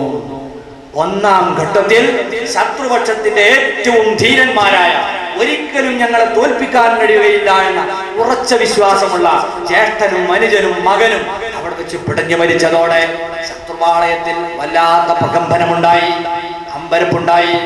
അബൂജഹൽ പറഞ്ഞു, ഇനി ഇങ്ങനെ ഒരു പരീക്ഷണത്തിന് പോകണ്ട, അങ്ങനെ ഇനിയിപ്പോ മൂപ്പരിറങ്ങേണ്ടി വരും. അപ്പൊ ഓരോരുത്തരും ഇങ്ങനെ പോയാൽ വലിയ ബുദ്ധിമുട്ടാണ്. പിന്നെ അവരിത്രല്ലേ ആകെ ഉള്ളൂ, നമ്മളൊരു കാര്യം ചെയ്യാം, ഒന്നിച്ചടിച്ചില്ല, ഒറ്റക്കെട്ടായിട്ട് നമുക്ക് അങ്ങോട്ട് ചെല്ലാം, പിന്നെ നമുക്ക് ബുദ്ധിമുട്ടില്ല. സുബ്ഹാനല്ലാഹ്. ഇങ്ങനെയുള്ള ചർച്ചകൾ നടന്നുകൊണ്ടിരിക്കുമ്പോഴാണ് മഹാനായ സയ്യിദുനാ അബ്ദുറഹ്മാൻ ഇബ്നു ഔഫ് റളിയല്ലാഹു തആല നിങ്ങൾ പറയുന്നു, ഞാൻ അണിനിൽക്കുമ്പോൾ വല്ലാത്ത പേടി എനിക്കുണ്ട്. കാരണം എന്താ, എന്റെ ഇടതുഭാഗത്തുള്ളത് മുആദ് എന്ന് പറയുന്ന ചെറിയൊരു കുട്ടിയാണ്, ഇപ്പുറത്തുള്ളതോ മുഅവ്വിദ് എന്ന് പേരുള്ള ഒരു 17കാരനാണ്. 17ഉം 18ഉം വയസ്സുള്ള 2 കുട്ടികളാണ് എന്റെ അടുത്തും വലത്തും. ശത്രുക്കൾ എങ്ങാനും വന്നാൽ ഈ കുട്ടികളെ ഞാൻ നോക്കണം, എന്റെ തടിയും കാക്കണം, എന്ത് ചെയ്യും? ഇങ്ങനെ ഭീതിയോടെ നിൽക്കുമ്പോൾ ആ 2 കുരുന്നുകളും എന്റെ കാതിലേക്ക് ചോദിക്കുന്നു, യാ അമ്മീ, അല്ല എളാപ്പാ, അയിന അബൂജഹൽ, എവിടെയാണ് അബൂജഹൽ, ഒന്ന് കാണിച്ചു തരുമോ? അബ്ദുറഹ്മാൻ ഇബ്നു ഔഫ് തങ്ങൾ ചോദിച്ചു, അല്ല മക്കളെ, അബൂജഹലിനെ നിങ്ങൾ കണ്ടിട്ട് എന്ത് ചെയ്യാനാണ്? എന്തൊരു വലിയ മനുഷ്യനാണ്, പന പോലെയുള്ള മനുഷ്യൻ. ആ മനുഷ്യൻ നിങ്ങളൊന്ന് കാണിച്ചു തരുവാടാ, കുട്ടികൾ ആവശ്യപ്പെടുകയാണ്. അബ്ദുറഹ്മാൻ ഇബ്നു ഔഫ് റളിയല്ലാഹു അൻഹു ചൂണ്ടി കാണിച്ചു കൊടുത്തു. അതാ ആ നിൽക്കുന്ന വലിയ ഭീകര മനുഷ്യനാണ് അബൂജഹൽ. അദ്ദേഹം പറയുകയാണ്, 2 പൈങ്ങാക്കിളികൾ പറക്കുന്നത് പോലെ സയ്യിദുനാ മുആദ് മുഅവ്വിദ് റളിയല്ലാഹു അൻഹുമാ അതാ വായുവിലൂടെ പറന്നു ചെന്ന് അബൂജഹലിനെ വെട്ടി താഴെയിടുന്നു. യുദ്ധം തുടങ്ങേണ്ട താമസം അബൂജഹൽ നിലംപതിക്കുകയാണ്. കൊന്നതോ 2 കുരുന്നുകളാണ്. മഹാനായ നബി സല്ലല്ലാഹു അലൈഹി വസല്ലം പറഞ്ഞു, അബൂജഹലിന് എന്തു പറ്റിയെന്നൊന്ന് പരിശോധിക്കണം. ഇബ്നു മസ്ഊദ് റളിയല്ലാഹു അൻഹു പറയുന്നു, ഞാൻ ചെന്ന് നോക്കുമ്പോൾ അബൂസഹൽ ഈ 2 കുരുന്നുകളുടെ വെട്ടേറ്റ് വീണ് കിടക്കുകയാണ്. അബൂജഹലിനപ്പം വല്ലാത്ത സങ്കടം. എന്താണ്, ഒരു ധീരനായ പോരാളിയുടെ വാളുകൊണ്ട് ഞാൻ മരിക്കാൻ കഴിഞ്ഞില്ലല്ലോ, 2 ചെറിയ മക്കളുടെ വെട്ടേറ്റ് മരിക്കേണ്ടി വന്നല്ലോ, അള്ള കൊടുത്ത നിന്ദ്യമായ മരണമാണത്. അങ്ങനെ അതാ യുദ്ധം കൊടുമ്പിരി കൊള്ളുന്നു. അല്ലാഹു മുസ്ലിങ്ങൾക്ക് ആത്മധൈര്യം നൽകാൻ മാലാഖമാരെ അവതരിപ്പിക്കുന്നു. അങ്ങനെ അതാ ശത്രുപക്ഷത്ത് നിന്ന് പൊരിഞ്ഞ ഓട്ടമാണ്, തലങ്ങും വിലങ്ങും ഓട്ടമാണ്. പ്രഗത്ഭരായ പലരും യുദ്ധക്കളത്തിൽ മറിഞ്ഞു വീഴുന്നു. അങ്ങനെ അവർ കിട്ടിയതുമായി എടുത്ത് പിന്തിരിഞ്ഞു ഓടുകയാണ്. നബി സല്ലല്ലാഹു അലൈഹി വസല്ലം സ്വഹാബികളും കിട്ടിയവരൊക്കെ വകവരുത്തുകയും മറ്റുള്ളവരെ പിടിച്ചു കെട്ടുകയും ചെയ്യുന്നു. അങ്ങനെ യുദ്ധം ഒരു നിലക്ക് ശാന്തമായപ്പോൾ ശത്രുക്കൾ കിട്ടിയവരെയുമായി അവർ ഓടി രക്ഷപ്പെടുകയാണ്. സല്ലല്ലാഹു യുദ്ധക്കളം പരിശോധിക്കാൻ പരിശോധിച്ച് നോക്കും. മുസ്ലിംകളുടെ കൂട്ടത്തിൽ നിന്ന് 14 ആളുകൾ ഷഹീദായി വീണിട്ടുണ്ട് റളിയല്ലാഹു അൻഹും. ശത്രുക്കളുടെ പക്ഷത്ത് നിന്ന് 70 ആളുകളാണ് മരണപ്പെട്ട് കിടക്കുന്നത്. അതിൽ മക്കയുടെ വലിയ വലിയ നായകന്മാരുണ്ട്. നേരത്തെ യുദ്ധത്തിന്റെ തലേന്ന് നബി സല്ലല്ലാഹു അലൈഹി വസല്ലം സ്വഹാബത്തിന് മുന്നറിയിപ്പ് കൊടുത്തിരുന്നു. ഹാദാ മസ്റഉ അബീ ജഹൽ, ഹാദാ മസ്റഉ ഉത്ബ, ഹാദാ മസ്റഉ ശൈബ. ഇവിടെയാണ് അബൂജഹൽ കൊല്ലപ്പെട്ട് കിടക്കുക, ഇവിടെയാണ് ശൈബ കിടക്കുക, ഇവിടെയാണ് വലീദ് കിടക്കുക. ഉമറുൽ ഫാറൂഖ് നിങ്ങൾ പോയിട്ട് അവിടെ ഒക്കെ പേരെഴുതി അടയാളം വെച്ചിട്ടുണ്ട്, അതൊന്ന് കാണണം. എന്തിനാ? ഈമാൻ വർദ്ധിക്കാൻ. മുത്തുനബി ഭാവിയിൽ വരാൻ പോകുന്നതൊക്കെ മുൻകൂട്ടി പറയുന്ന നേതാവാണ്. പ്രവാചകൻ എന്ന് പറഞ്ഞാൽ അതാ ഭാവി അറിയാത്തവൻ എന്നല്ല, പ്രവാചകൻ എന്നത് പ്രവചനം നടത്തുന്നവൻ എന്നാണ്. പ്രവചനം നടത്തുക എന്ന് പറഞ്ഞാൽ ഭാവിയിൽ വരാൻ പോകുന്നത് അല്ലാഹു നൽകുന്ന അറിവനുസരിച്ച് മുൻകൂട്ടി പറയുന്നവർ. ഇത് അറിയണമെന്ന് പ്രവാചകൻ ആഗ്രഹിച്ചാൽ അല്ലാഹു അറിയിച്ചു കൊടുക്കുമെന്നതാണ് അവരുടെ സവിശേഷത. അങ്ങനെ നബി സല്ലല്ലാഹു അലൈഹി വസല്ലം പറഞ്ഞതുപോലെ ഓരോ നേതാവും അതേ സ്ഥാനത്ത് തന്നെ കൊല്ലപ്പെട്ട് കിടക്കുന്നു. അങ്ങനെ 70 പേരെ യുദ്ധ തടവുകാരായി പിടിക്കപ്പെട്ടിട്ടുമുണ്ട്. ഈ പിടിക്കപ്പെട്ടവരെയുമായി 2-3 ദിവസവും കൂടി അവിടെ തന്നെ നബി തങ്ങി. എന്താ കാരണം? തിരിച്ചു വരാനൊരു സാധ്യത. ശത്രുക്കൾ പോയി നേരെ നമ്മളോട് പോന്നാൽ അവർ ചിലപ്പോൾ പെട്ടെന്ന് തിരിച്ചു വന്നൊരു ആക്രമണം. അതുകൊണ്ട് ഒന്നുകൂടെ കാത്തു നിന്ന് ഈ വരുന്നില്ല എന്ന് ഉറപ്പാക്കിയതിന് ശേഷം ഈ 70 യുദ്ധ തടവുകാരെയുമായി മദീനത്തെ പള്ളിയിലേക്ക് റസൂലുള്ളാഹി സ്വല്ലല്ലാഹു അലൈഹി വസല്ലം ചെന്നു. അന്നത്തെ കോടതിയും അന്നത്തെ എല്ലാം മദീനയിലെ പള്ളിയാണല്ലോ. ആ പള്ളിയുടെ ചാരത്ത് ഇവർക്കൊക്കെ താമസ സൗകര്യം സംവിധാനിക്കുകയാണ്. 70 പുള്ളികളുണ്ട്, യുദ്ധ തടവുകാരുണ്ട്. ഈ യുദ്ധ തടവുകാരെയുമായി നബി സല്ലല്ലാഹു അലൈഹി വസല്ലം അവിടെ താമസിപ്പിച്ചപ്പോൾ അതാ രാത്രി സ്വഹാബത്തൊക്കെ വലിയ ആഘോഷത്തിലാണ്, ഒരു വമ്പിച്ച വിജയം നേടിയ സന്തോഷത്തിലാണ്. അങ്ങനെ റാഹത്തോടെ ഇരിക്കുമ്പോൾ പാതിര നേരത്താരാണ് കരയുന്ന ശബ്ദം കേട്ടു.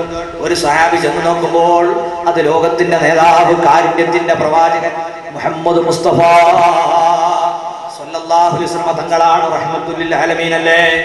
അവിടുന്ന് കരയുന്നത് കണ്ടപ്പോൾ സ്വഹാബി ചോദിച്ചു, അല്ല നിങ്ങൾ എന്തിനാണ് കരയുന്നത്? മഹാനായ തിരുനബി പറഞ്ഞു, ഇന്നി അസ്മഉ ഹനീന അബ്ബാസ്. എനിക്കെതിരെ യുദ്ധം ചെയ്യാൻ വന്നവരെ കൂട്ടത്തിലെ വലിയൊരു നേതാവാണ് അബ്ബാസ്. ആ ആള് നബി തങ്ങളുടെ കുടുംബക്കാരനാണ്. അന്ന് ശത്രുക്കളുടെ പക്ഷത്താണ്, പക്ഷേ ഇന്ന് പിടിക്കപ്പെട്ട് ഇവിടെ കിടക്കുന്നുണ്ട്. അദ്ദേഹം അതാ രാത്രി ഉറങ്ങാതെ കരയുന്നു. ആ കരച്ചിൽ കേട്ടിട്ട് ഞാൻ സങ്കടത്തോടെ കരയുകയാണ്. പ്രിയപ്പെട്ടവരെ, ഈ നേതാവിന്റെ കാരുണ്യം എത്രയാണ്! തന്റെ തലയെടുക്കാൻ 500ഓളം കിലോമീറ്റർ അപ്പുറത്ത് നിന്ന് വാളുമായി വന്ന ഒരു മനുഷ്യന്റെ നിലവിളിക്കൊപ്പം കരയാൻ മാത്രം വിശാല ഹൃദയമുണ്ടെങ്കിൽ ഈ പുന്നാര നബി തങ്ങളുടെ മനസ്സ് വല്ലാത്ത മനസ്സ് തന്നെ.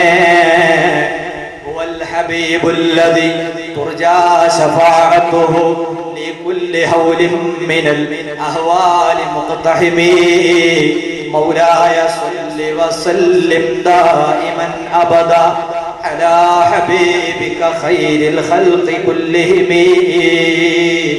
നബി സല്ലല്ലാഹു അലൈഹി വസല്ലം തങ്ങളുടെ ഉറക്കം കെടുത്തിയ ഈ തടവുകാരനെ ഈ സ്വഹാബി വേഗം ചെന്നിട്ട് കെട്ടയിച്ചു വിടുകയാണ്.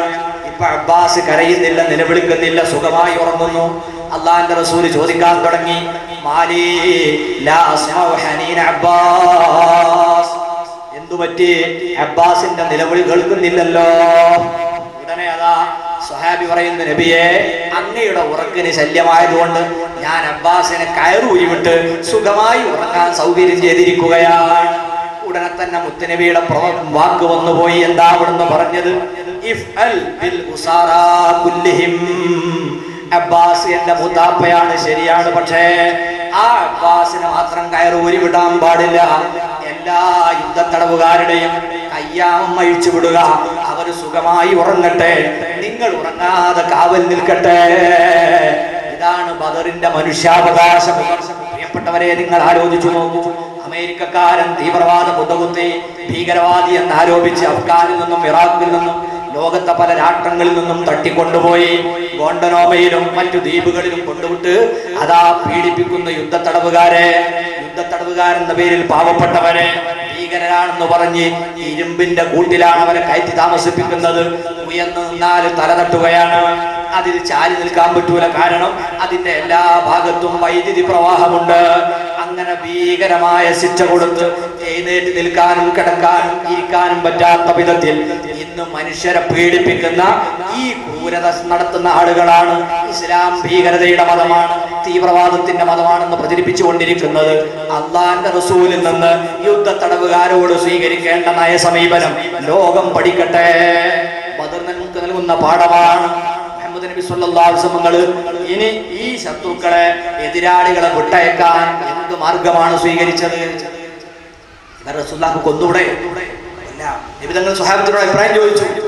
അബൂബക്കർ സിദ്ദീഖ് റളിയല്ലാഹു അൻഹു വളരെ ലോലമനസ്കനാണ്. അദ്ദേഹം പറഞ്ഞു, നിങ്ങളെ കൂട്ടത്തിൽ നിന്ന് ആരെങ്കിലും ഒരാൾ ഭാവിയിൽ ഈ ഹിദായത്തിന്റെ വഴിയിലേക്ക് വന്നാൽ അതല്ലേ നല്ലത്, നമ്മൾ കൊല്ലണ്ട, നമ്മളെ നാട്ടുകാരനല്ലേ. ഉമർ ഫാറൂഖ് റളിയല്ലാഹു അൻഹു കുറച്ച് അവരെ വെക്കാൻ അദ്ദേഹം പറഞ്ഞു, നബി ഇവരൊക്കെ അവരെ നേതാക്കന്മാരാണ്, സാധാരണക്കാരെ നമുക്ക് വെറുതെ വിടാം, ഇത് നേതാക്കന്മാരാണ്, ഇവരെ വെറുതെ വിട്ടാൽ അവന് രണ്ടാമത് ഇനിയും അങ്ങേക്കെതിരെ സംഘടിച്ചു വരും. പക്ഷേ നബി സല്ലല്ലാഹു അലൈഹി വസല്ലം തങ്ങളുടെ മനസ്സ് എപ്പോഴും ശാന്തമായ മനസ്സാണ്, കാരുണ്യത്തിന്റെ മനസ്സാണ്. സിദ്ദീഖുൽ അക്ബർ തങ്ങളുടെ അഭിപ്രായം സ്വീകരിച്ചുകൊണ്ട് അള്ളാന്റെ നിർദ്ദേശം അനുസരിച്ചതാ നബി സല്ലല്ലാഹു അലൈഹി വസല്ലം ഇവർക്കൊക്കെ ഫിദിയ പ്രഖ്യാപിക്കുന്നു. എല്ലാവരെയും വെറുതെ വിടാം, നിങ്ങളൊരു നിശ്ചിത സംഖ്യ തന്നാൽ മതി. യുദ്ധത്തടവുകാരെ വിട്ടയക്കാൻ വേണ്ടി ലോകത്തിന് മാതൃകയായ അവിടുന്ന് പ്രഖ്യാപനം നടത്തിയപ്പോൾ ഓരോരുത്തരുടെയും കുടുംബക്കാരും മക്കയിൽ നിന്ന് വന്ന് അവരുടെ തടവുകാരുടെ സംഖ്യ ഒടുക്കി അവരതാ മോചിപ്പിച്ചു കൊണ്ടുപോകുകയാണ്. കൂട്ടത്തിൽ കുറെ ആളുകളെ തേടി നാട്ടിൽ നിന്ന് ആരും വന്നിട്ടില്ല, ആരും പണം കൊണ്ടുവന്നിട്ടില്ല. അതിനെ എങ്ങനെയാണ് നബി തങ്ങൾ ഉപയോഗപ്പെടുത്തിയത്? ചരിത്രത്തിൽ തങ്കലിപികളാൽ രേഖപ്പെട്ട് കിടക്കുന്നു. അള്ളാന്റെ ഹബീബ് ഈ പണമില്ലാത്തവരോട് പറഞ്ഞതെന്താ? മക്കക്കാരുടെ കൂട്ടത്തിൽ നിന്ന് മല്ലം യകുൻ മഅഹു ഫിദാഉ വഹുവ യഹ്സുനുൽ കിതാബ, മോചനദ്രവ്യമായി തുക തരാൻ സമ്പത്തില്ലാത്തവർ എഴുത്ത് അറിയുന്നവരാണെങ്കിൽ മദീനയിലെ നിരക്ഷരരായ 10 കുട്ടികളെ അവന്റെ അടുത്തേക്ക് വിടുകയാണ്. ആ കുട്ടികളെ എഴുതാൻ പഠിപ്പിച്ചാൽ അതവന്റെ മോചനദ്രവ്യമാണെന്ന് മുഹമ്മദ് മുസ്തഫ സല്ലല്ലാഹു അലൈഹി വസല്ലം പഠിപ്പിക്കുകയാണ്. ജയിൽ പുള്ളികളുടെ കഴിവും അറിവും ഉപയോഗപ്പെടുത്തി സാക്ഷരത പ്രചരിപ്പിച്ച നേതാവായ മുഹമ്മദ് നബി സല്ലല്ലാഹു അലൈഹി വസല്ലം തുല്യൻ വേറെയുണ്ടോ? ആ നബി സല്ലല്ലാഹു അലൈഹി വസല്ലം തങ്ങളെ ഭീകരതയുടെ പ്രതീകമായി അവിടുത്തെ തലപ്പാവിന്റെ ഉള്ളിലൂടെ ബോംബ് പൊട്ടിത്തെറിക്കുന്നതായി ആർക്കെങ്കിലും വരച്ചു വെക്കാൻ സാധിച്ചിട്ടുണ്ടെങ്കിൽ അവരെ മനസ്സിലെ മാലിന്യമാണ് ആ പുറത്തു വന്നിട്ടുള്ളത്. അത്തരക്കാരുടെ ശർറിൽ നിന്ന് മുത്തുനബി അല്ലാഹു കാത്തുരക്ഷിക്കുമെന്ന് അല്ലാഹു പറഞ്ഞതാണ്. അതുകൊണ്ട് പ്രിയപ്പെട്ടവരെ, നബി സല്ലല്ലാഹു അലൈഹി വസല്ലം തങ്ങളുടെ ഈ പ്രത്യയശാസ്ത്രം ആരതിനെ കരിവാരി തേക്കാൻ ശ്രമിച്ചാലും, ആര് തന്നെ അതിനെ മോശമായി ചിത്രീകരിക്കാൻ ശ്രമിച്ചാലും ഖിയാമത്ത് നാൾ വരെ നിലനിൽക്കും. അതിന്റെ പ്രബോധകരാകാൻ അല്ലാഹു നമുക്കൊക്കെ തൗഫീഖ് നൽകുമാറാകട്ടെ. ഞാൻ അവസാനിപ്പിക്കുകയാണ്. അവസാനമായി നിങ്ങൾ നോക്കൂ, ഇസ്ലാമിലെ യുദ്ധങ്ങളിലൂടെ ലോകത്ത് ജനങ്ങളെ കൊന്നൊടുക്കുകയായിരുന്നു എന്നൊക്കെ പ്രചരിപ്പിക്കുന്ന ആളുകൾ യുദ്ധചരിത്രം പഠിക്കണം. എന്താ യുദ്ധചരിത്രത്തെ നമുക്ക് കാണാൻ കഴിയും? നബി സല്ലല്ലാഹു അലൈഹി വസല്ലം കാലഘട്ടത്തിൽ നടന്ന 70 ചില്ലാനം പ്രതിരോധ നീക്കങ്ങൾ, അതിൽ 27 എണ്ണത്തിൽ നബി സല്ലല്ലാഹു അലൈഹി വസല്ലം നേരിട്ട് പങ്കാളിയായി, അല്ലാത്തതിൽ സ്വഹാബത്ത്. എന്നാൽ ഇതിലാകെ യുദ്ധം നടന്ന എത്ര നയങ്ങൾ? 8 നീക്കങ്ങളിൽ മാത്രം. 70 ചില്ലാനം പ്രതിരോധ നീക്കം നടന്നിട്ട് സംഘട്ടനം നടന്നത് 8 എണ്ണത്തിൽ മാത്രം. എന്തുകൊണ്ടാ? നബി തങ്ങളുടെ യുദ്ധനയത പരമാവധി വെടി പൊട്ടാതിരിക്കുക, അക്രമം നടക്കാതിരിക്കുക, ഏറ്റുമുട്ടലില്ലാതിരിക്കുക. അതിനു വേണ്ടി എന്തൊക്കെ വിട്ടുവീഴ്ച വേണോ ആ വിട്ടുവീഴ്ച ചെയ്ത് സംഭാഷണം നടത്തിയിട്ട് പ്രശ്നം പരിഹരിക്കുക. ഇതായിരുന്നു നബി തങ്ങളുടെ തീരുമാനം. അല്ലെങ്കിൽ ഒരു യുദ്ധ കൊതിയനാണെങ്കിൽ ഈ 74 എണ്ണത്തിലാണ് അടി ഉണ്ടാക്കിക്കൂടെ? ഉണ്ടാക്കിയിട്ടില്ല. നിർബന്ധിത സാഹചര്യത്തിൽ മാത്രമേ ചെയ്തിട്ടുള്ളൂ. അതുകൊണ്ട് തന്നെ ആകെ കൊല്ലപ്പെട്ടവർ കേവലം 108 പേരാണ്. 1008 പേരാണ്. ഇസ്ലാമിക യുദ്ധത്തിൽ ആകെ നബി തങ്ങളുടെ കാലത്ത് കൊല്ലപ്പെട്ടത് 2 പക്ഷത്തു നിന്നും കൂടി 1008 പേരാണ്. എങ്കിൽ നിങ്ങൾ ചിന്തിക്കുക പ്രിയപ്പെട്ടവരെ, ഇവിടെ നമ്മളെ ഇന്ത്യ രാജ്യം തന്നെ ഒരുപാട് യുദ്ധങ്ങൾക്ക് സാക്ഷിയായ രാജ്യമാണ്.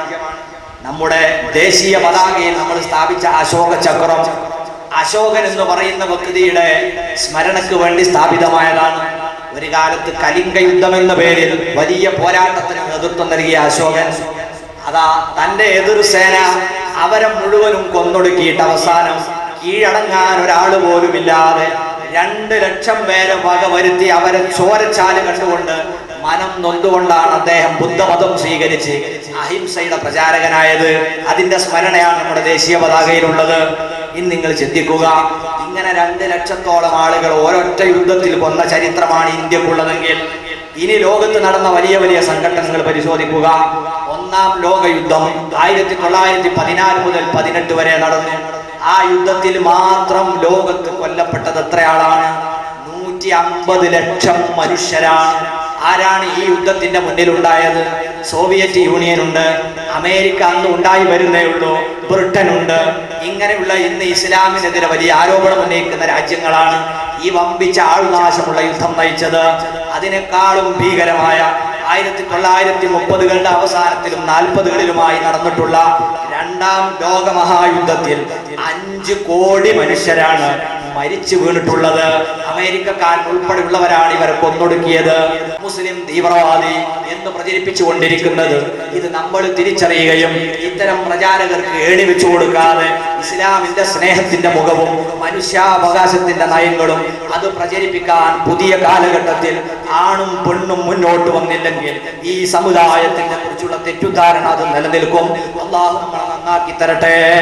അതുകൊണ്ട് ഈ ദീനുൽ ഇസ്ലാമിന് ഇത്രയും വലിയ സേവനം സമർപ്പിച്ച ഈ മഹാന്മാരായ ബദർ ശുഹദാക്കൾ അവരുടെ സ്മരണയവർക്കുന്ന ദിനമാണ് നാളെ വരാനിരിക്കുന്നത്. അല്ലാഹു മഹാന്മാരെ ബർക്കത്ത് കൊണ്ട് നമ്മളെ ഈമാൻ സലാമത്താക്കി തരട്ടെ. ഒരിക്കലും വിസ്മരിക്കാനാകാത്തവരാണ്.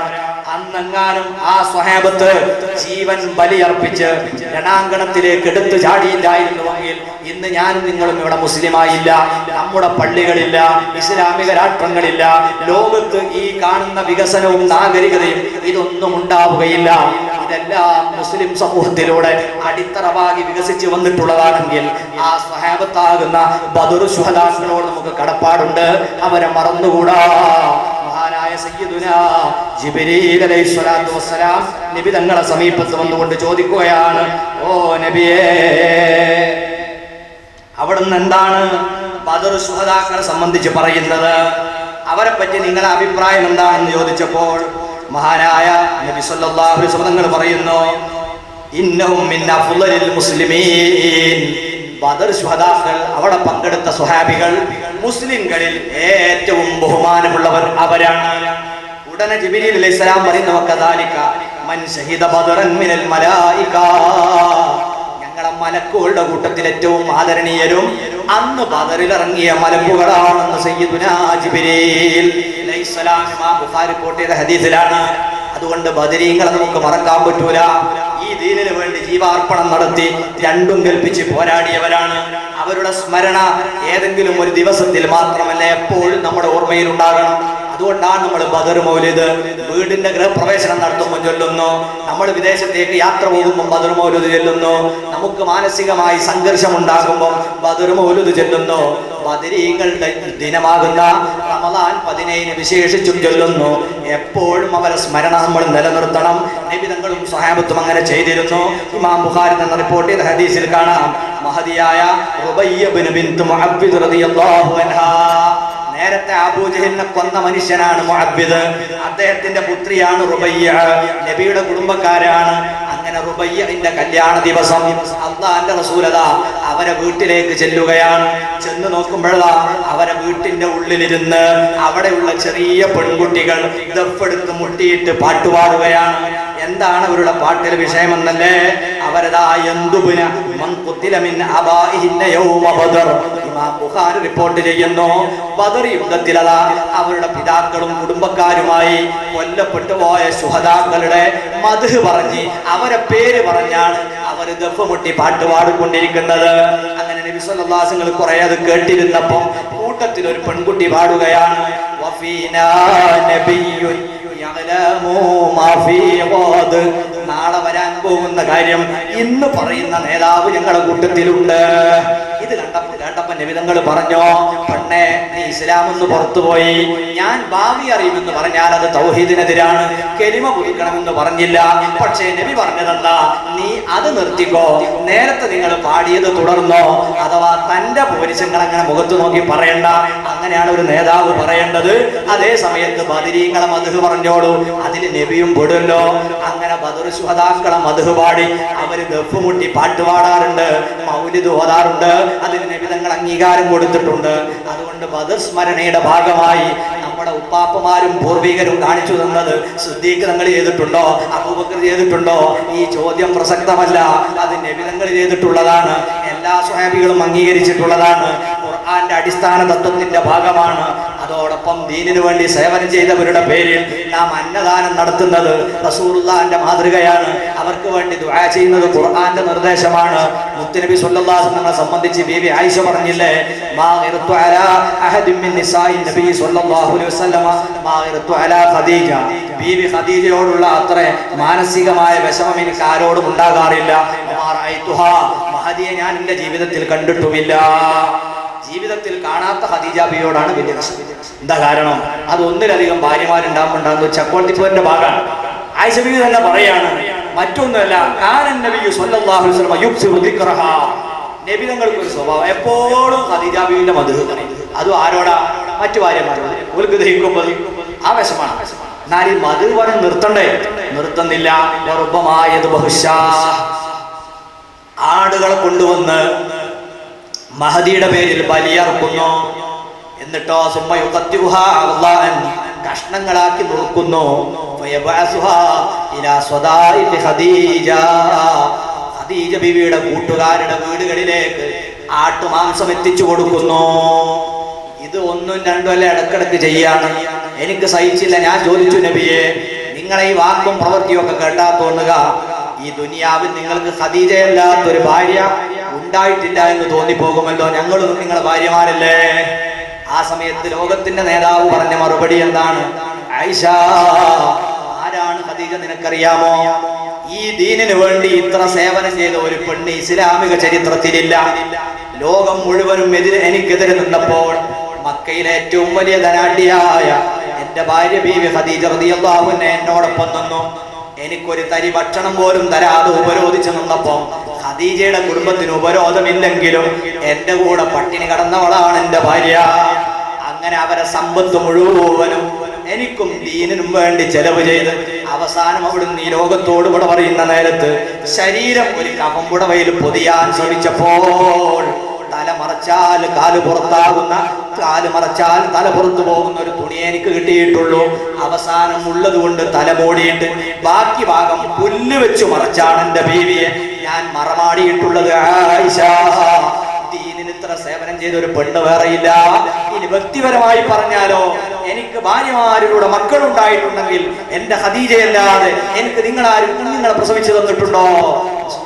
നിങ്ങൾ ദീനിനു വേണ്ടി സേവനം ചെയ്ത ഒരാൾ മരണപ്പെട്ടു പോയാൽ മരണാനന്തരം അവരെ എങ്ങനെ ആദരിക്കണം, എങ്ങനെ ബഹുമാനിക്കണം എന്ന പാഠം ഈ ഉമ്മത്തിനെ പഠിപ്പിക്കുകയാണ്. അതാണ് യുക്സിറു ദിക്റഹ.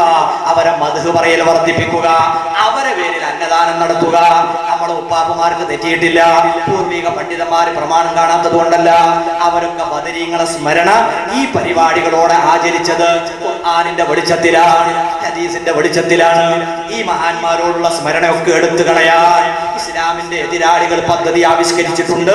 അതിന്റെ ഭാഗമാണ് അകത്തുനിന്ന് തന്നെ ഇത്തരം വലിയ വലിയ സ്മരണകളെ അടിച്ചൊതുക്കാനുള്ള ശ്രമം നടത്തുന്നത്. വിധൈകളുടെ ഈ നീക്കത്തിന്റെ ഉള്ളുകളിൽ ഇൻഷാ അല്ലാഹ് അവസാനത്തെ ദിവസം നമുക്ക് പുറത്തു കൊണ്ടുവരണം. ചരിത്രപരമായ ഒരുപാട് കാര്യങ്ങൾ നമുക്ക് പറയാനുണ്ട്. അല്ലാഹു തൗഫീഖ് നൽകുമാറാകട്ടെ. ബദരീങ്ങളെ ബർക്കത്ത് കൊണ്ട് അല്ലാഹു നമ്മുടെ മജ്‌ലിസ് സ്വീകരിക്കട്ടെ.